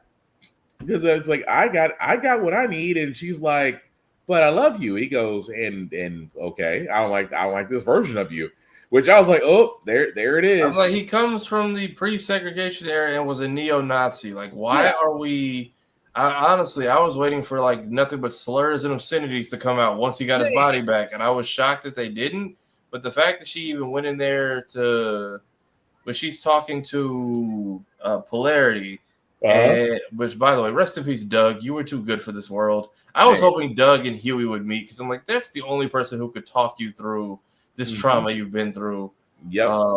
Because Huey can relate to a lot of what you're going through. Man. But yeah, Doug was hostage for like 20 years, and because he has no friends or family looking for him, sucks that I kind of wanted Doug to stick around, but rest in peace. But yeah, when she comes in there and starts talking to Polarity, asking these questions, I could tell she was like trying to kind of projecting and dealing with her own problems and finding ways to deal with it. But also people are running with this theory that potentially he escaped into her brain and is like hiding in there, which I don't buy. See, and that's the thing that I was gonna point out. Like his ability was to basically control people's bodies, to which he was kind of, really strengthening it during the little training seminars that he has. but I can't see him hiding in Marie's consciousness until what he finds another body he can hop to. I don't think his powers are that strong because he has to control. I mean, he can control somebody like a puppet, but he can't just transfer his consciousness into it and be fine because that was his downside. His power was the power that he had was his mind. And beyond that, he was a normal human being. So that was the thing. I mean, I don't understand. I mean, everybody's like, well, and again, this is Kripke writing. I will say this is Kripke writing because anybody that's ever watched Supernatural, if you watch The Boys, you automatically think there's another angle. Like he went way too easy when Marie popped his head. Now, keep in mind, Marie has been trained and her her levels have powered up. If she's anything on the same level as Homelander, that explains a lot. But no, I think Godolkin is dead. I don't think he's gonna be making an appearance in The Boys. Although the Trojan horse, I will just leave it at that because is there really a character named after Dan Hibicki's Fireball? Say one more time. Is there really a character who's named after Dan Hibicki's Fireball? Yes. I believe so. Okay, carry on. And I think this would have been our young 7 to fight the boys 7, but of course Chance's character, Andre's actor, passed away. Right. So, and apparently a lot of the scenes with his dad in the show and Emma was supposed to be Emma and Andre. So, like their tearful goodbye was low key like him filling in for that character. Yeah. Since he passed away. Which I hope his character lives. I hope Polarity takes over as dean of the university and is like on steady cleanup. I was kind of hoping to see the lady with the stinger accidentally like stab somebody and lose it because she annoyed the hell out of me, and I thought she was going to be more of a factor this season. She was not. I was really hoping for a payoff on that. Homelander calling in the middle of Godolkin's whole speech and her sending him the voicemail was interesting. I'm curious to see how that plays out. I feel like they're not going to kill Homelander. I feel like they won't. I feel like they like him and Anthony Starr too much as villains, and they won't do it. I feel like she will probably cure Butcher and get rid of Kessler, give him control of his tumor and his cancer. Or I don't know, maybe the virus, maybe Butcher infects everyone with the virus, and they all have to make a choice: either die as Soup or live as a regular human. And all the V, because I think all the V is either confiscated or destroyed now that it's public. Because Homelander has confiscated all the V. Homelander has confiscated every compound V vial. Yeah, so I feel like something will happen where they all have to make a choice to either die, literally die heroes, or live as regular people, and the rest of them will make that choice. And Homelander's going to be like a suicidal soccer dad for like the next 30 years of his life. Although the way Gen V set up, a lot of people think there's going to be another season. I don't think there is. Because again, this is Kripke. Kripke doesn't really like doing things as far as that don't make any sense. Of course, they are following the Boys graphic novel all the way up to what happens with Homelander and the Soups and the Resistance, which makes me think that Gen V, I think we're only going to get 2 seasons of this. It would make sense if there's 2 seasons of this. But at the same time, the group is trying to find Stan, which again, John Carl Esposito's character, Stan Edgar, which how in the world do you leave this man's house and nobody gets directions on how to get back there? Number one. Number two, they did actually run into Starlight, and they did run into A-Train, who I guess is he got his redemption arc. Yeah, I'm glad A-Train's still in the show. I figured he was done after last season, or if we see him, it'll be somebody hunting him down to kill him off. Yeah, which again, that's going to lead into season 5 of The Boys, because I also think Polarity is going to wind up in one of Homelander's prisons, because if you really think about it, everybody but Butcher got caught. So we know Huey's in prison, Frenchie's in prison, Mother Milk's in prison, Kamiko's in prison. So because Polarity, we don't know if Polarity got caught or he'll be seen as the dean of school. We don't know that yet. If he is caught, there is a chance that he could probably be in the prison with them. And if so, he becomes part of the Resistance himself. So there's a lot of angles. Now I will say this about Gen V. It was an interesting 2 seasons. Now I'm just looking forward to The Boys, because we're not too far off from that starting up very soon for the final season. But yeah, there's a lot of unanswered questions And hopefully the final season of the Boys will answer that. But Black Noir, how do you kidnap somebody and then, dude, you are my biggest fan.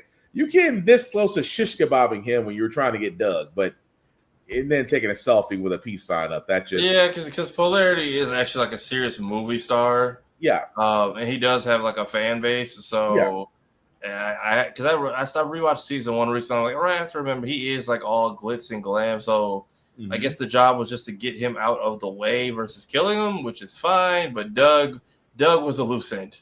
Unfortunately, Doug was a loose end. And unfortunately, no one will miss him because his parents were dead back in the 90s.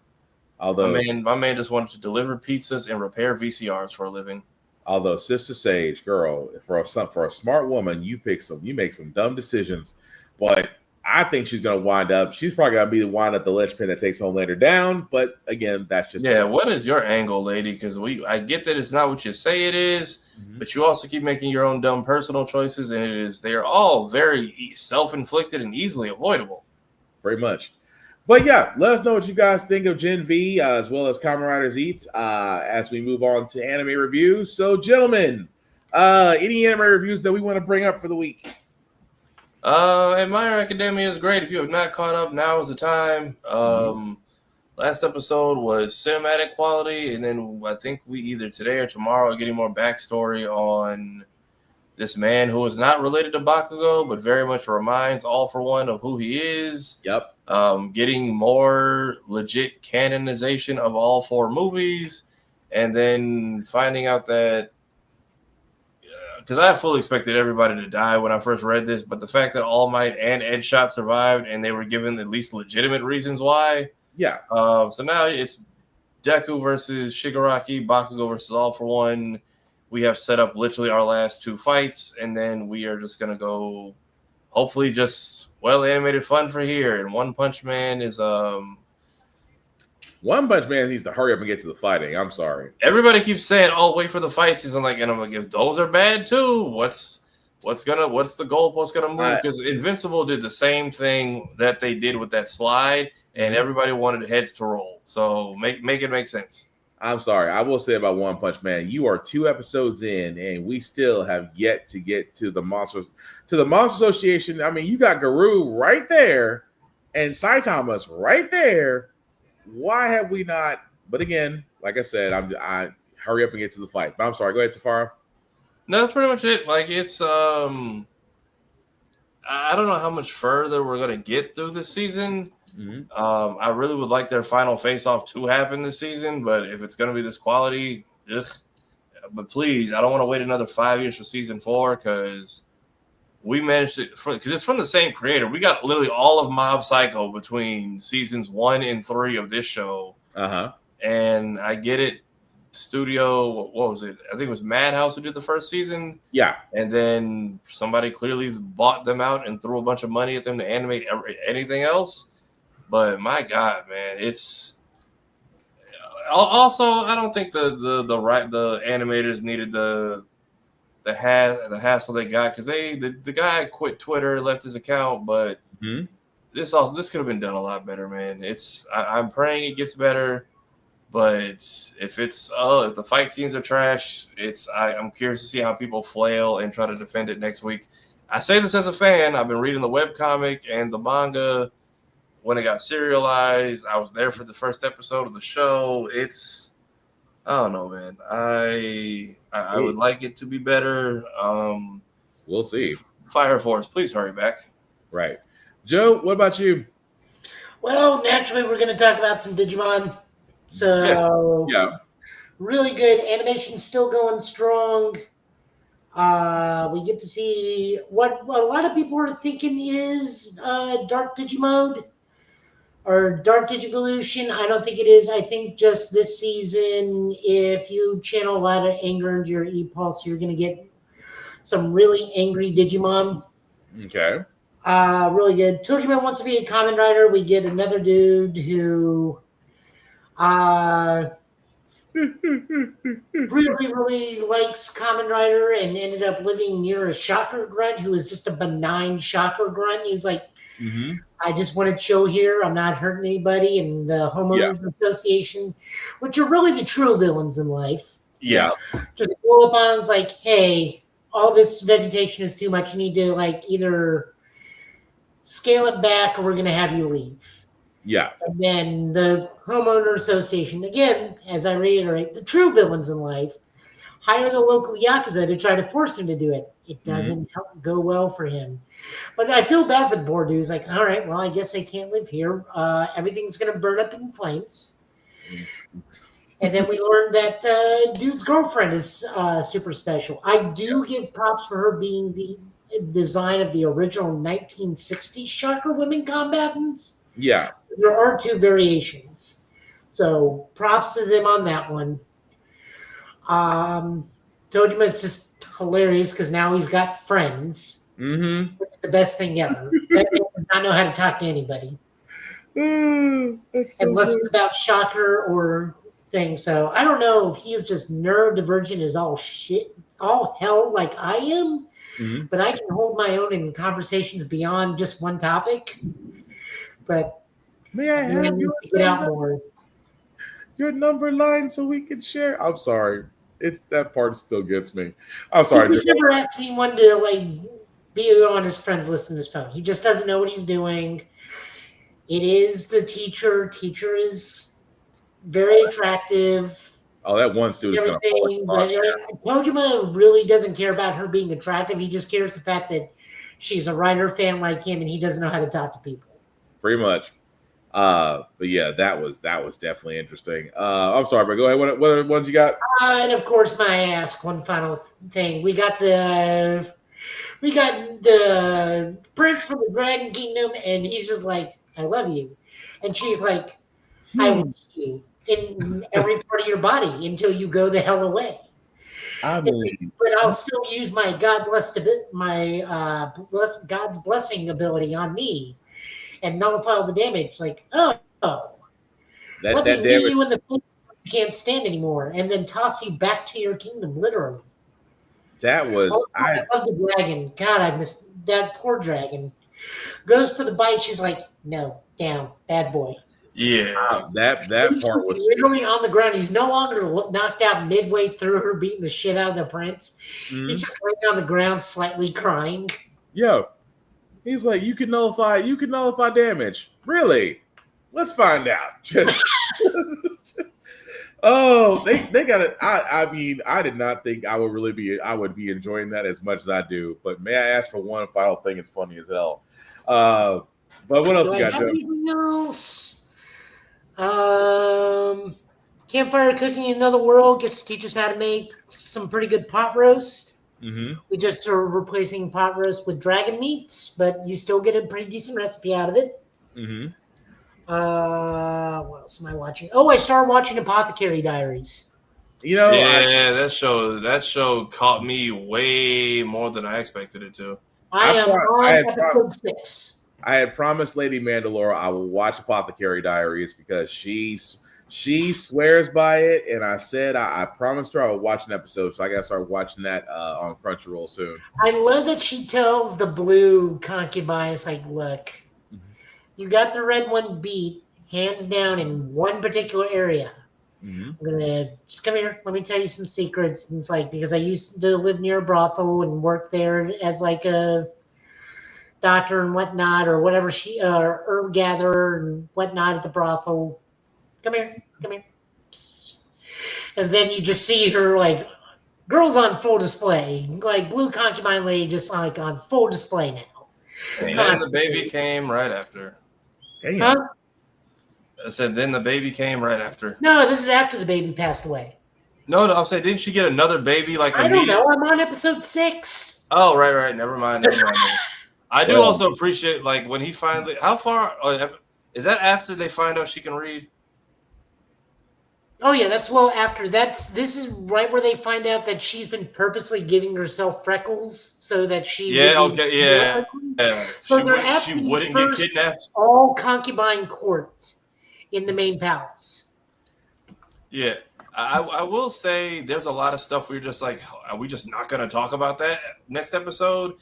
but then they do. It doesn't happen as fast as you expect. But there are some times where it's like, so we're just not going to connect that at all. Like somebody, hi, Kara. And speaking of the person right there, as she is just sitting here gleefully. So I've already guessed, and I know for a fact, I don't know this for a fact, but I know for a fact, Jinshi is not a eunuch. I just know he's not. Like, see, I knew that too, but I didn't know what a eunuch was, and then I made the mistake of looking it up, and I'm like, oh no, I knew what a eunuch was because I watched old Chinese comedies. That's a running gag all in there. I know what a eunuch is. What gets me is like his right hand man. It's like you have grandchildren and you chose this life.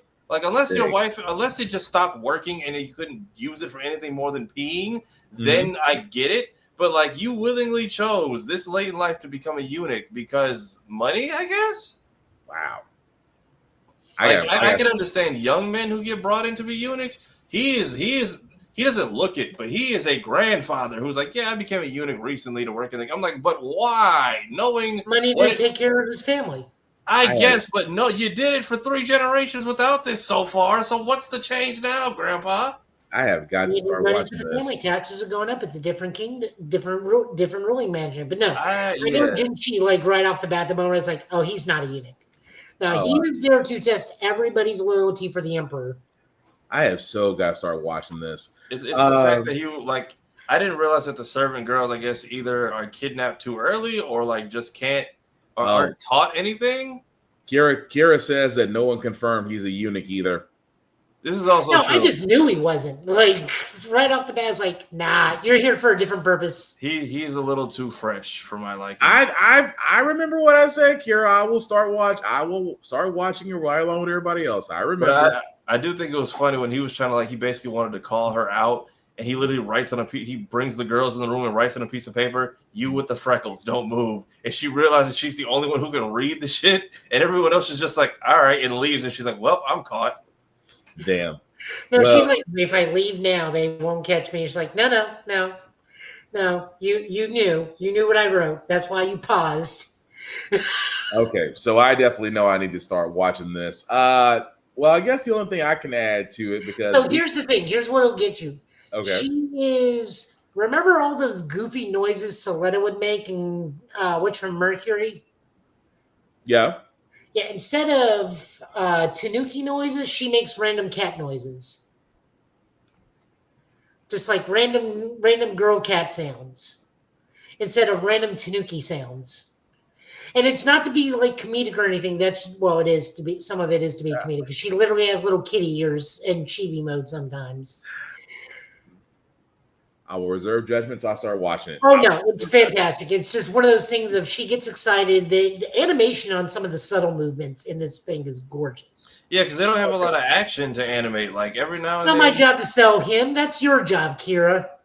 Oh no, Kira already said it. I already told her I started watching. Yeah, not a lot of action to animate. Every now and then the Gorals are fighting and then somebody there's some slaps and punches getting thrown on some Kardashian drama, but other than that, it's not that. This is more of a mystery and slice of life kind of thing. Okay, no, I'll give it a shot. I will definitely give it a shot. But I will say, from my end of anime, I know we kind of all come in the same circle. Gachi Yakuta has been great. I like the fact that they're kind of setting up with the Raiders beating the Cleaners this go around. And they're not answering the question about Almo, although I think Almo's pretty much being held prisoner somewhere. Yeah. I was going to say, outside of everything else, like I said, Kaiju number 8, that's waiting for season 3 at this point. Sakamoto Day is waiting for next season. I was going to catch up on Togen Aniki. I have yet to watch that. I have that saved on my Crunchyroll. Along with 3 other ones. Tower of God, I was going to give that a shot to see what that's about too. But yeah, that's my only updates that I have on the anime side. Like I said, we're all in the same circle as far as this, and I will start watching Apothecary Diaries too, and to be able to join you guys. But outside of that, guys, for all that are watching, I know Kira, you're watching too. Let us know what animes y'all guys are watching and what y'all think so far. And just in case we're not watching it, we can go ahead and enjoy along with you. So. That being said, fellas, any other news or whatnot before we go into comics? That is it for me. Joe? I got nothing. All right. So before we do get into comics, guys, we always say what? Oh, I just threw me off when you said that. But yeah, before we do get into comics, guys, quick shout out to Rick's Comic City again, Nashville's #1 go-to for comic books, for pops, Funkos, whatever you name it, you can find it. 2 locations, Nashville and Clarksville, Tennessee, and rickscomiccity.com. You will see us on their television screens. They show us love because we want to show them love. So definitely check out Rick's Comic City if you are in the Middle Tennessee area. If you are not in the Middle Tennessee area, guys, please support your local comic book stores, support your local libraries, support the indie artists, things of that nature. Why? Because you will miss them when they are gone. That being said, I do see, Joe, you have them queued up, so whenever you're ready. Also, if you're not in the Middle Tennessee area, you're so lucky. Please take me with you.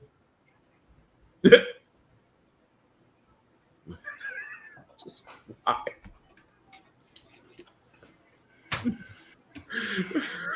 Just why? Oh man, go on, Joe. So we got Flash number 26. This is a DCKO tie-in. This is written by Christopher Cantwell. Why can't I change?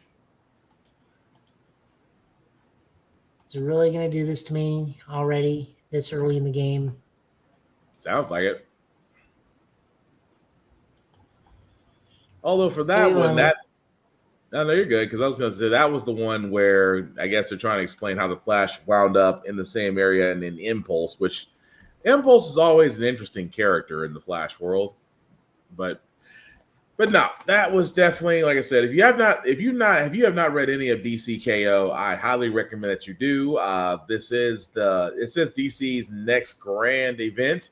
And it's exactly what you think it is. If you ever wanted to see a knockdown, drag-out fight among DC heroes, because the only way they can actually prevent Darkseid from literally destroying the world, destroying the universe as they know it, is literally an all-out fight among all of them. But if you haven't seen DCKO, highly recommend that you do. But Joe, how you doing? Okay, so back to the thing. So this is part 1 of Impulse Control. This is written by Mark Waid and Christopher Cantwell. Art by Vasco Georgiev and colors by Matt Herms. Mm-hmm. Artwork's great, story's good. We get more of an Impulse and Wally adventure, because Impulse is like, we can just alter the timeline and not even mess with Darkseid. We can go back and stop Darkseid when he first came, just for Bart to slightly move that butterfly to the left, and then no one remembered Bart for a hot second. Then we go and Wally tries to save Bart from Darkseid, and then we meet the Darkseid Legion of Superheroes because they changed the timeline again, because it's a Flash book, and that's our principal storytelling point, which works because it's the Flash, but we always want to move that rock or that butterfly slightly a little bit to the left every time. I blame Impulse, but it's in his name. Barry is doing shit. Barry is not in this book. Yeah, Barry's not in Isn't this Impulse usually the time traveling one in general? Isn't he the one from Young Justice who comes from the damaged future? Yes. Yeah, she brings that up in this one. How he's beaten every scenario ever thrown at him in the 31st century, or whatever time period he comes from, by disabling all the safeties, and he's literally Kobayashi Maru'd every single scenario he's ever been in. Yep. But this is a good story, and how they actually do wind up in the DCKO story. So yeah, it's a good issue. Yep. Moving on over, we got Absolute Wonder Woman. This is written by Kelly Thompson, art by Matthias Bergera, and colors by Jordi Belair. God, I love the colors in this book. Jordi Belair can do no wrong. Diana is fresh off her new thing. They're looking for, I believe, Themyscira at the moment.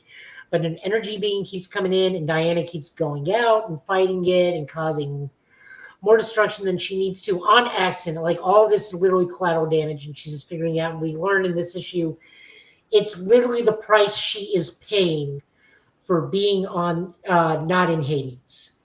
Yep. So this is just a really good story. Like I love. Oh, we also found out in a preview page that Diana is taller than absolute Batman. Yes. Yeah. Batman being 6'9", and yet Diana's still 7 foot. That's still funny to me. Although this was also a good one too. It's a long way of storytelling to sit there and pretty much say the person you're fighting is you, which either is going to lead to a version of yourself or this absolute universe is Donna Troy, one of the two. No. From what I understand, this is just the personification of her paying the price, and her greatest challenge would be herself. Okay. All right, I'm good. I'm game to see where it goes. I think she probably outclasses even Absolute Superman. Yeah, I gotta see. I want to see how this one goes. How they're gonna tell the story on this one. Well, it's only a two-parter, thank God. So yeah. Now we're over into Green Lantern number 28. This is written by Jeremy Adams with art by V. Ken Murren and colors by Romulo Fernando Jr. We learned that I guess some of us relearned that Guy Gardner is actually a giant nerdy history buff. Yeah. Which does make sense because remember, he is a college-educated sports athletic director. So he is actually college-educated, and he is just a big history nerd. I love the fact that he's got these like heart-like construct mega reading glasses. How you gonna have bifocals on top of bifocals? That killed me on that one. We learned that the Book of Oa, for some reason, has Hal Jordan's name in it, and when Hal comes in contact with it, he's given all the knowledge of Krona. Yep. So all the Guardians are like, well, shit. Now we got to deal with this. Meanwhile, my boy, Kyle, is doing basically what Goku did and trying to learn how to stabilize his White Lantern. Yeah. White Lantern form, which is now literally just become a Super Saiyan mode for him. Yeah. So him, Odyssey, and Connor are doing these tests, and Connor's like, no, I can take it. It's fine. Don't worry about it. And Odyssey's like, no, this is a bad idea. You're being an idiot. Connor's like, no, I'll be fine. I'll be fine. Go ahead. Give me your best thing. And just like blast it into the sky, and Hal has to save his ass. Again, I can take it. Get blasted halfway around the solar system, but go ahead. Halfway around Oa. Hal goes to see Carol. They started going today, but Hal's starting to get glimpses of the future, and Krona is in a deformed body of Golden Age era. How, I guess, is the best way to describe it. Yeah. So Krona's running around in a Hal body, but he still has the Krona gauntlet in the backpack. Mm-hmm. So that's where we're kind of at right now. This is the first issue of the new arc. Still going really good. Really liking it. I do know we are getting a DC tie-in that's devoted entirely to Kyle. Yeah. So Joe gets a win. This was just another solid issue of Green Lantern. I'm so glad it's back to form. Yeah, it was a good one. I will say that because that Star Core one was getting a little long in the tooth. The only thing that I'm still very confused of where John Stewart is and why is he with Kamatui, who's still alive now? But again, we're about at least 3 reboots after Kamatui died. So to quote Superboy Prime, do you have any idea how many people I've killed have come back now? Although that does answer the question of how, if he supposedly sacrificed himself to restart the batteries. I think the battery just like teleported him to wherever he is now, on the outskirts of the galaxy, and he's living with his wife. It's possible. I'm happy for him. He's got happiness, but we know that Ring's going to just completely upend that. I mean, well, he is the Emerald Knight. No, he's not the Emerald Knight anymore. That is, well, yeah, in title is what I'm getting at, but not, his powers. You're right. He doesn't have those powers anymore. That entirely went to resurrecting his mom, infusing his mother's consciousness into his sister's heart-like body. Yeah, where his sister is pretty much a living construct. Yeah, but also no, his mom's consciousness is in the ring. The ring, yeah, his mom's consciousness is in the ring, but his sister's a living construct. And we say Batman has family. family issues. Yep. Hey, I ain't wrong. We have literal proof right now. No, you're not wrong at all. You're not wrong, especially with Immortal Batman. You're not wrong at all. Speaking of which, Immortal Batmaners, we would just call him Toku Batman. This is written by Kyle Higgins and Matt Groom. Part 1, art by Erica D'Urso and also Daniel Bales. Colors by Igor Monti. Part 2, Dan Mora, which makes sense. Colors by Tamara Bonvillain. That's a hell of a last name to have. Right. Yeah. I mean, we explored what I can only assume is Arkham, and we run into Toku Riddler, who transforms into a Kaijin. Batman, of course, defeats him because he's Tokusatsu Batman. This time he's got his ultimate Bat Slash. Yeah. And then we go back into the Order of the Robins as the guy who's heading up the Order of the Bat is still training the old Toku Nightwing and Toku Robin.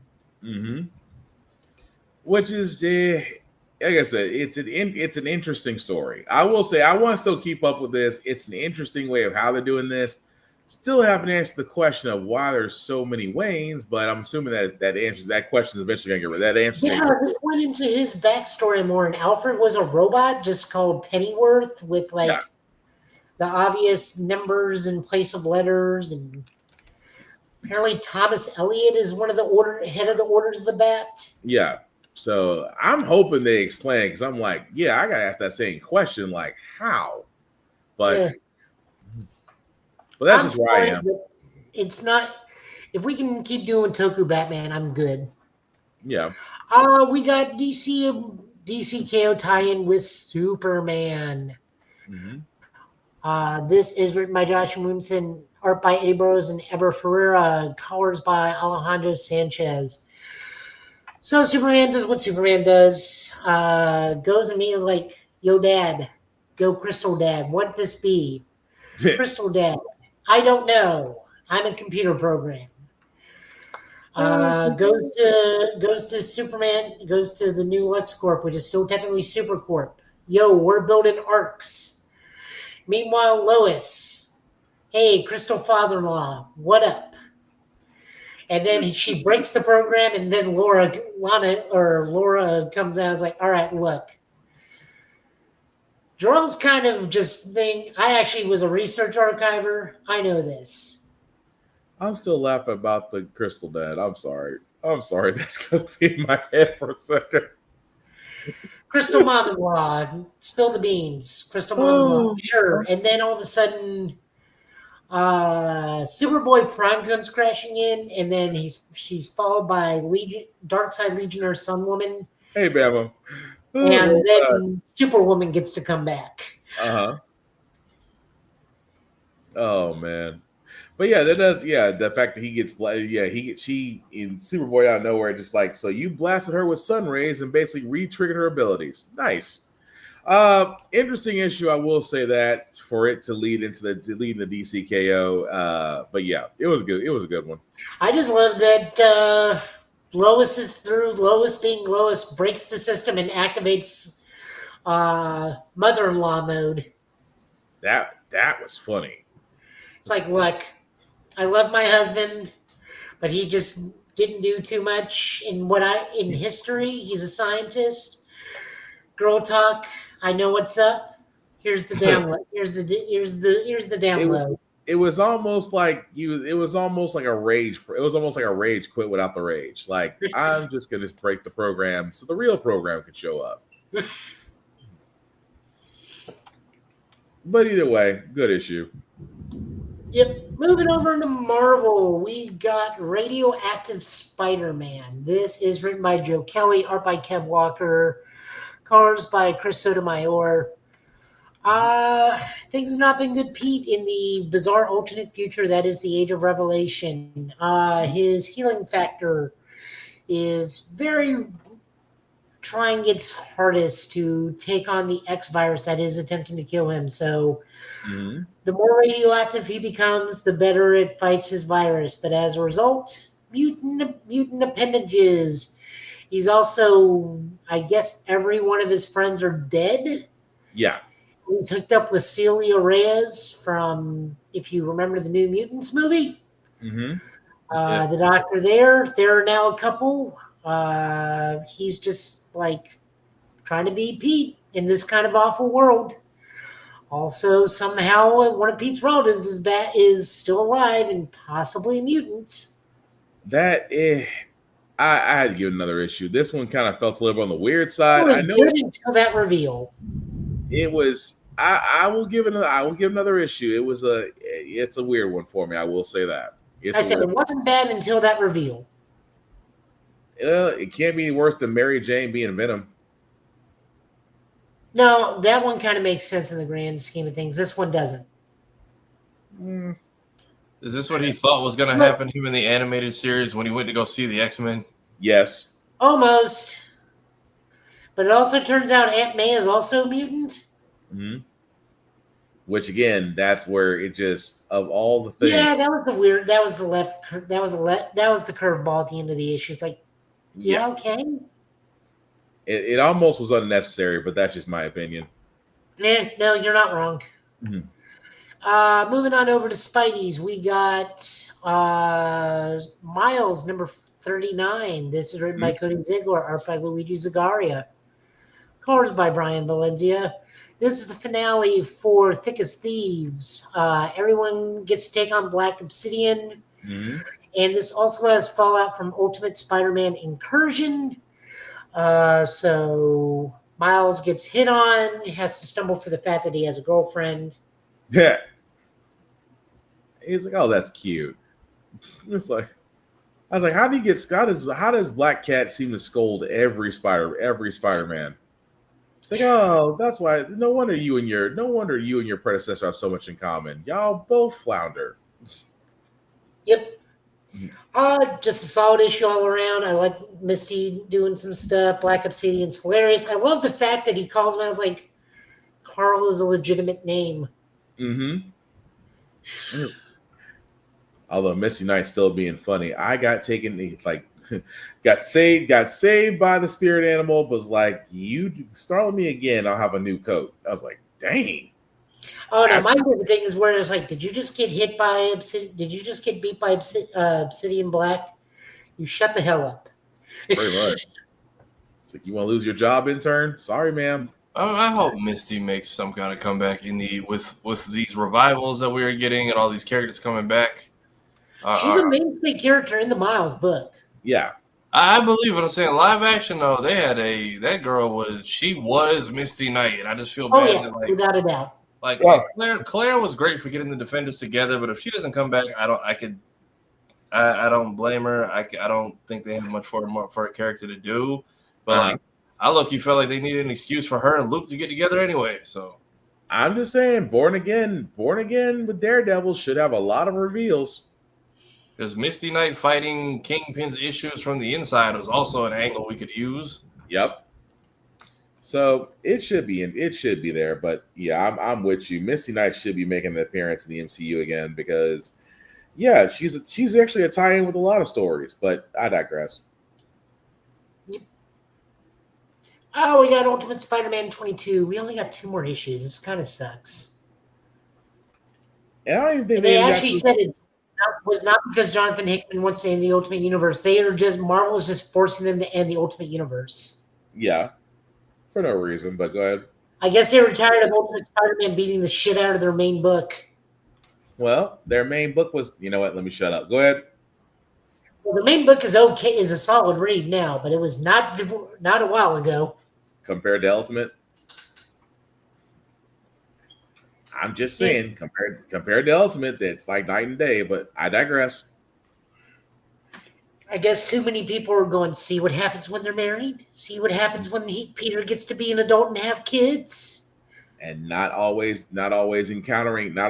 find himself in a psychological state 98% of the time. So this one, everybody, all of Pete's family is living in the Subterria. Otto has surprisingly also become Superior Spider-Man, which is interesting. and really doesn't like soy sauce. At all.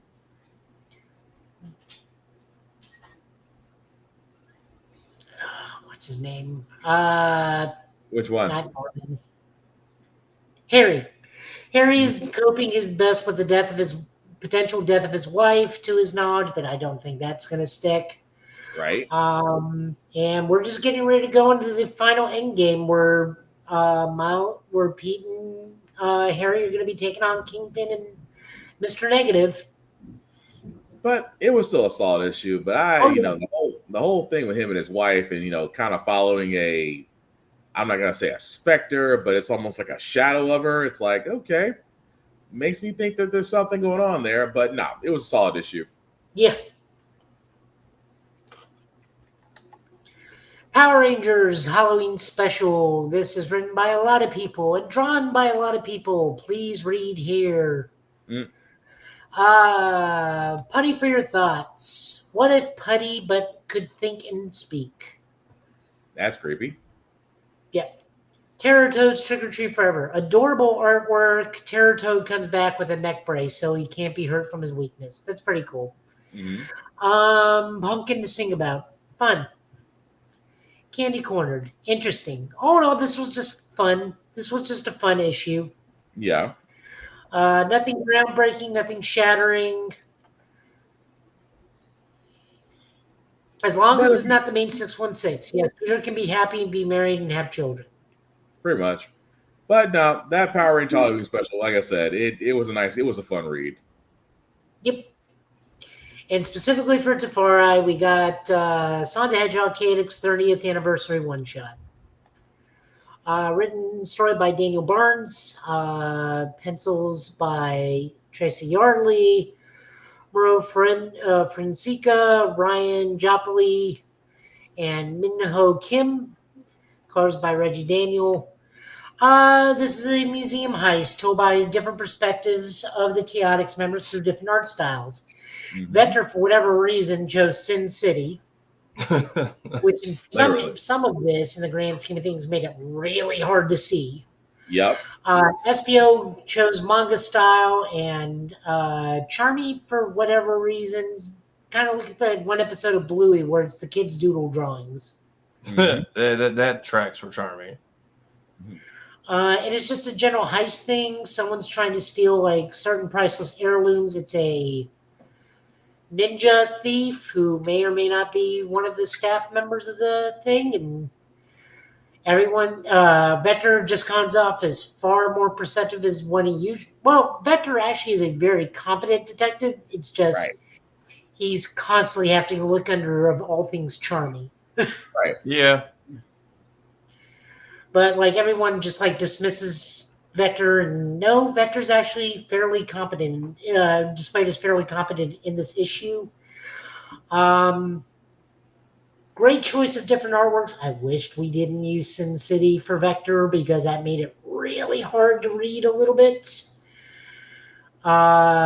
Sonic is there, so is Amy, but this is mostly just about the Chaotix because this is their 30th anniversary. I am surprised because are we missing one of the Chaotix? No, I think Armadillo dude. I think Bean got like taken out of this once they moved on to what was it, Sonic Heroes, and this became the official team Chaotix. Because I know like Knuckles Chaotix was a thing early in the, I want to say in the 90s. Yeah. But then they never used that team. So then Sonic Heroes came in with like a new established groups and ages of everybody. But they did have an armadillo, didn't they? Let me see. Yeah, I'm trying to remember. I want to say his name was Bean. Because didn't he come out recently with that squirrel character and Sonic Mania as new characters? I believe one of them was a Chaotix character. Let me see. It was Mighty the Armadillo. That's who it is. Okay. Mighty and then the Armadillo. I just cannot remember the name, but yeah, it's Mighty was one of the original Chaotix.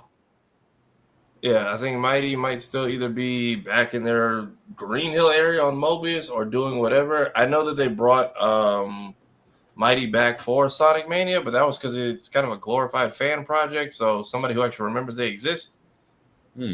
Okay.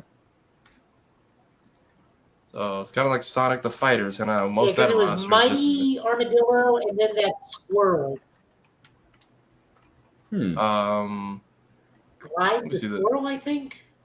Wait, Clive the Squirrel? Or are you talking about Sally? No. He was like a flying squirrel. I think his name was Glide. Hold on, let me see who we are. I could be I'm about wrong. to I say know it's a flying squirrel. now that's Ray right. the Flying Squirrel. Ray. Okay. Yeah, I know he was in. I know they brought him back in Sonic Mania. I didn't remember where he was from. I thought he might have been an original character for that. I know they used him in the new cartoon. Mm-hmm. But it's I know they brought a lot of fan favorites back for Mania because they're just like, hey, y'all still have people have forgotten about. So, but for Chaotix, it was just those five. It was Knuckles, Charmy, Vector, Espio, and Mighty. So Okay.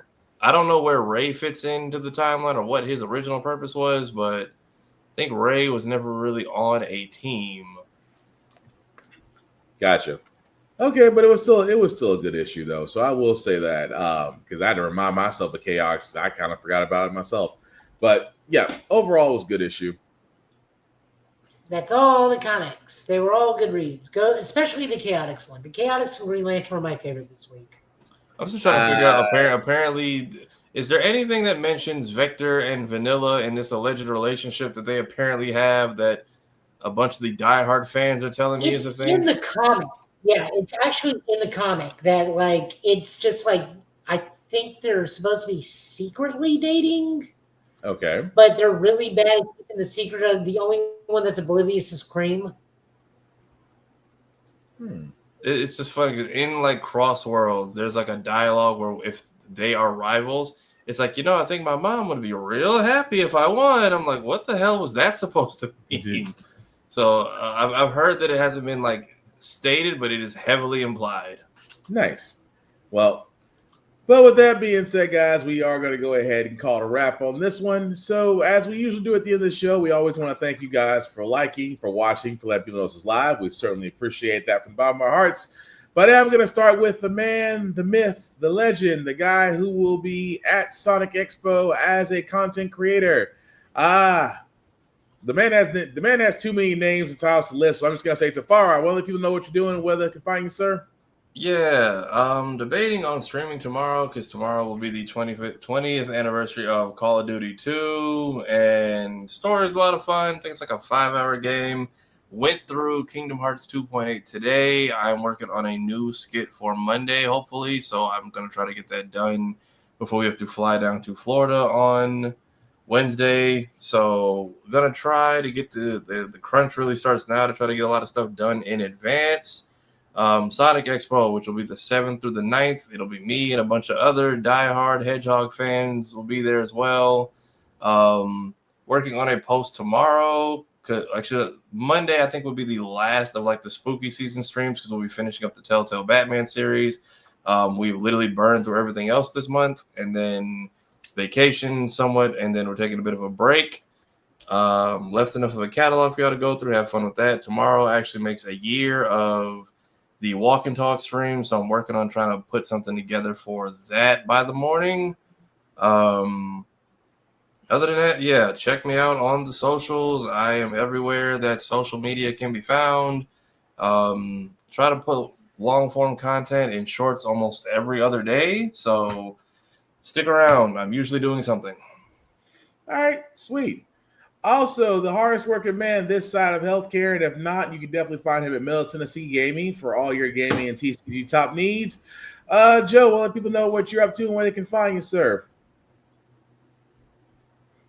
Loading. Give me a moment.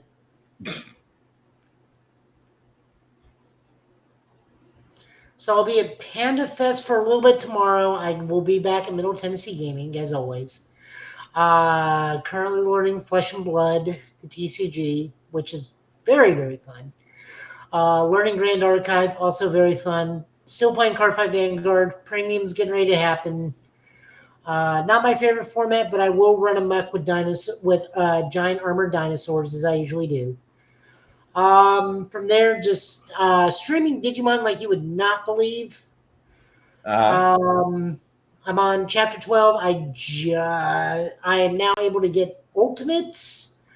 Unsurprisingly, I have the majority of the ultimates from Digimon Data Squad, which is my favorite era of Digimon. Because the best thing about a Greymon is when he has a massive revolver for an arm. Nice. Other than that, just streaming, playing other games right now, chilling, cooking, doing stuff with Middle Tennessee API. Please go donate to them. They are a wonderful API advocacy group and community building group for the API community in the Nashville area, Murfreesboro, and Clarksville, especially in this time of need right now. We really need all the help we can get. Work. I'm at work. Do not come see me at work. I work in a hospital. I do not want to see you there. Yeah. Even if you're a fan that really wants to see me, first off, I will question why you're a fan and want to see me there. I may or may not be at what's it called? Music City Multicon in 2 weeks. Oh, right. I may or may not be there. That's only because I really just don't want to drive to Lebanon for cons anymore. Oh, that's right. That is coming up too. Damn. Yep. You will be able to see me at Games Junction next weekend up in Louisville. I will be there with Middle Tennessee Gaming. I will be demoing games. I will probably be demoing Card Fight, Flesh and Blood, and Digimon. Other than that, I think that's it. I'm just streaming Digimon a whole bunch right now. That's what's going on.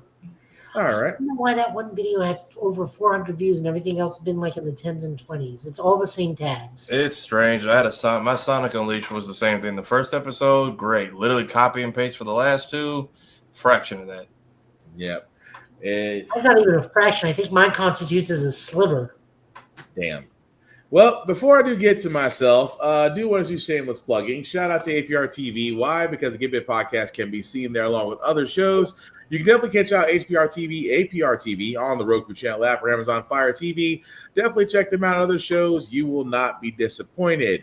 Also, BlurStation.com. The reason why I'm bringing that up, guys, is because the Unmuted series that we do have. So if you are a voice actor with experience, without experience, or just want to see how it's done, and if you want to become one yourself, please check out BlurStation.com. Check out the IG page for Blur Station as the Unmuted podcast. The Unmuted episode will go live at 6 p.m. on the IG page for Blur Station. Definitely check them out. Also, check out BlurStation.com because, again, content for us, by us, for us to enjoy. $10.99 a month to stream Blur Station. Simply log in, join now, and you will not be disappointed there.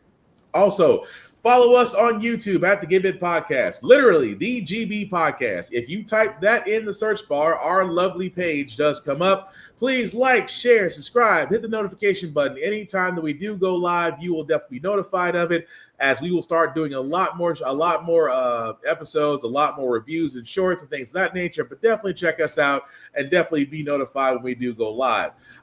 We would certainly appreciate that. Also, my other show, How the Frack We Got Here, which I do cover the news of the week. Literally, How the Frack We Got Here podcast. Also, like, share, and subscribe that way as well. If you do like to be informed and you don't want the BS that usually comes to the media, we simply give you the facts and nothing but the facts. We would appreciate it. Outside of that, guys, Black_Spartan615 is my personal IG page. You can definitely like and follow me there. I usually talk to everybody. Just don't make it weird. I don't want to have to get in the whole habit of blocking people. I would certainly appreciate if you don't do that. Also, at the same time, our podcast can be found on Spotify, on Apple Podcasts, on Google Podcasts. So wherever you get your podcasts, whether audio or visually from, you can definitely find us at the GB Podcast. And again, if you like and share and follow us there, we would appreciate it because none of this can be done without you. At the same time, guys, it is the weekend. We understand it's been a long-ass week. You want to unwind. You want to go out and party. I completely understand it. The only thing that we do ask here, guys, please make smart decisions. It's not worth it. You know, as the old saying goes, the only thing open after midnight is Waffle House and you fill in the blank. So again, guys, we want everybody to have fun, but also go home. Nobody wants to be in jail over the weekend. At the same time, guys, please protect your peace, protect your strength, check on your friends, call or text, go outside, enjoy the weather, because right now winter is coming and I can't freaking wait. But yeah, just go out, distract yourself from the world, because the world is still going to be there, but at least have some fun, be peaceful, find your peace, things of that nature. Rules still do apply, guys, when it comes to cons, as we just recently talked about. Number one, respect the cosplayer at all times. Cosplay is not consent. Please treat people like human beings. It's not that freaking hard. Number two, wash your ass. Clean clothes, deodorant, soap is still available. We talked about this on Blurred's Eye View. There's Coast, there's Ivory, there's Irish Spring. There are so many places. There are so many soaps out there that are under $2 that you can literally get, because native deodorant and Ox body spray are not good replacements for good old washing. And thank you, Bama, for Dr. Squatch as well. And finally, the third rule that I have for myself, that I have for everybody else, in this world, guys, it is better to be nice, to be kind, talk, share, and discuss your fandoms.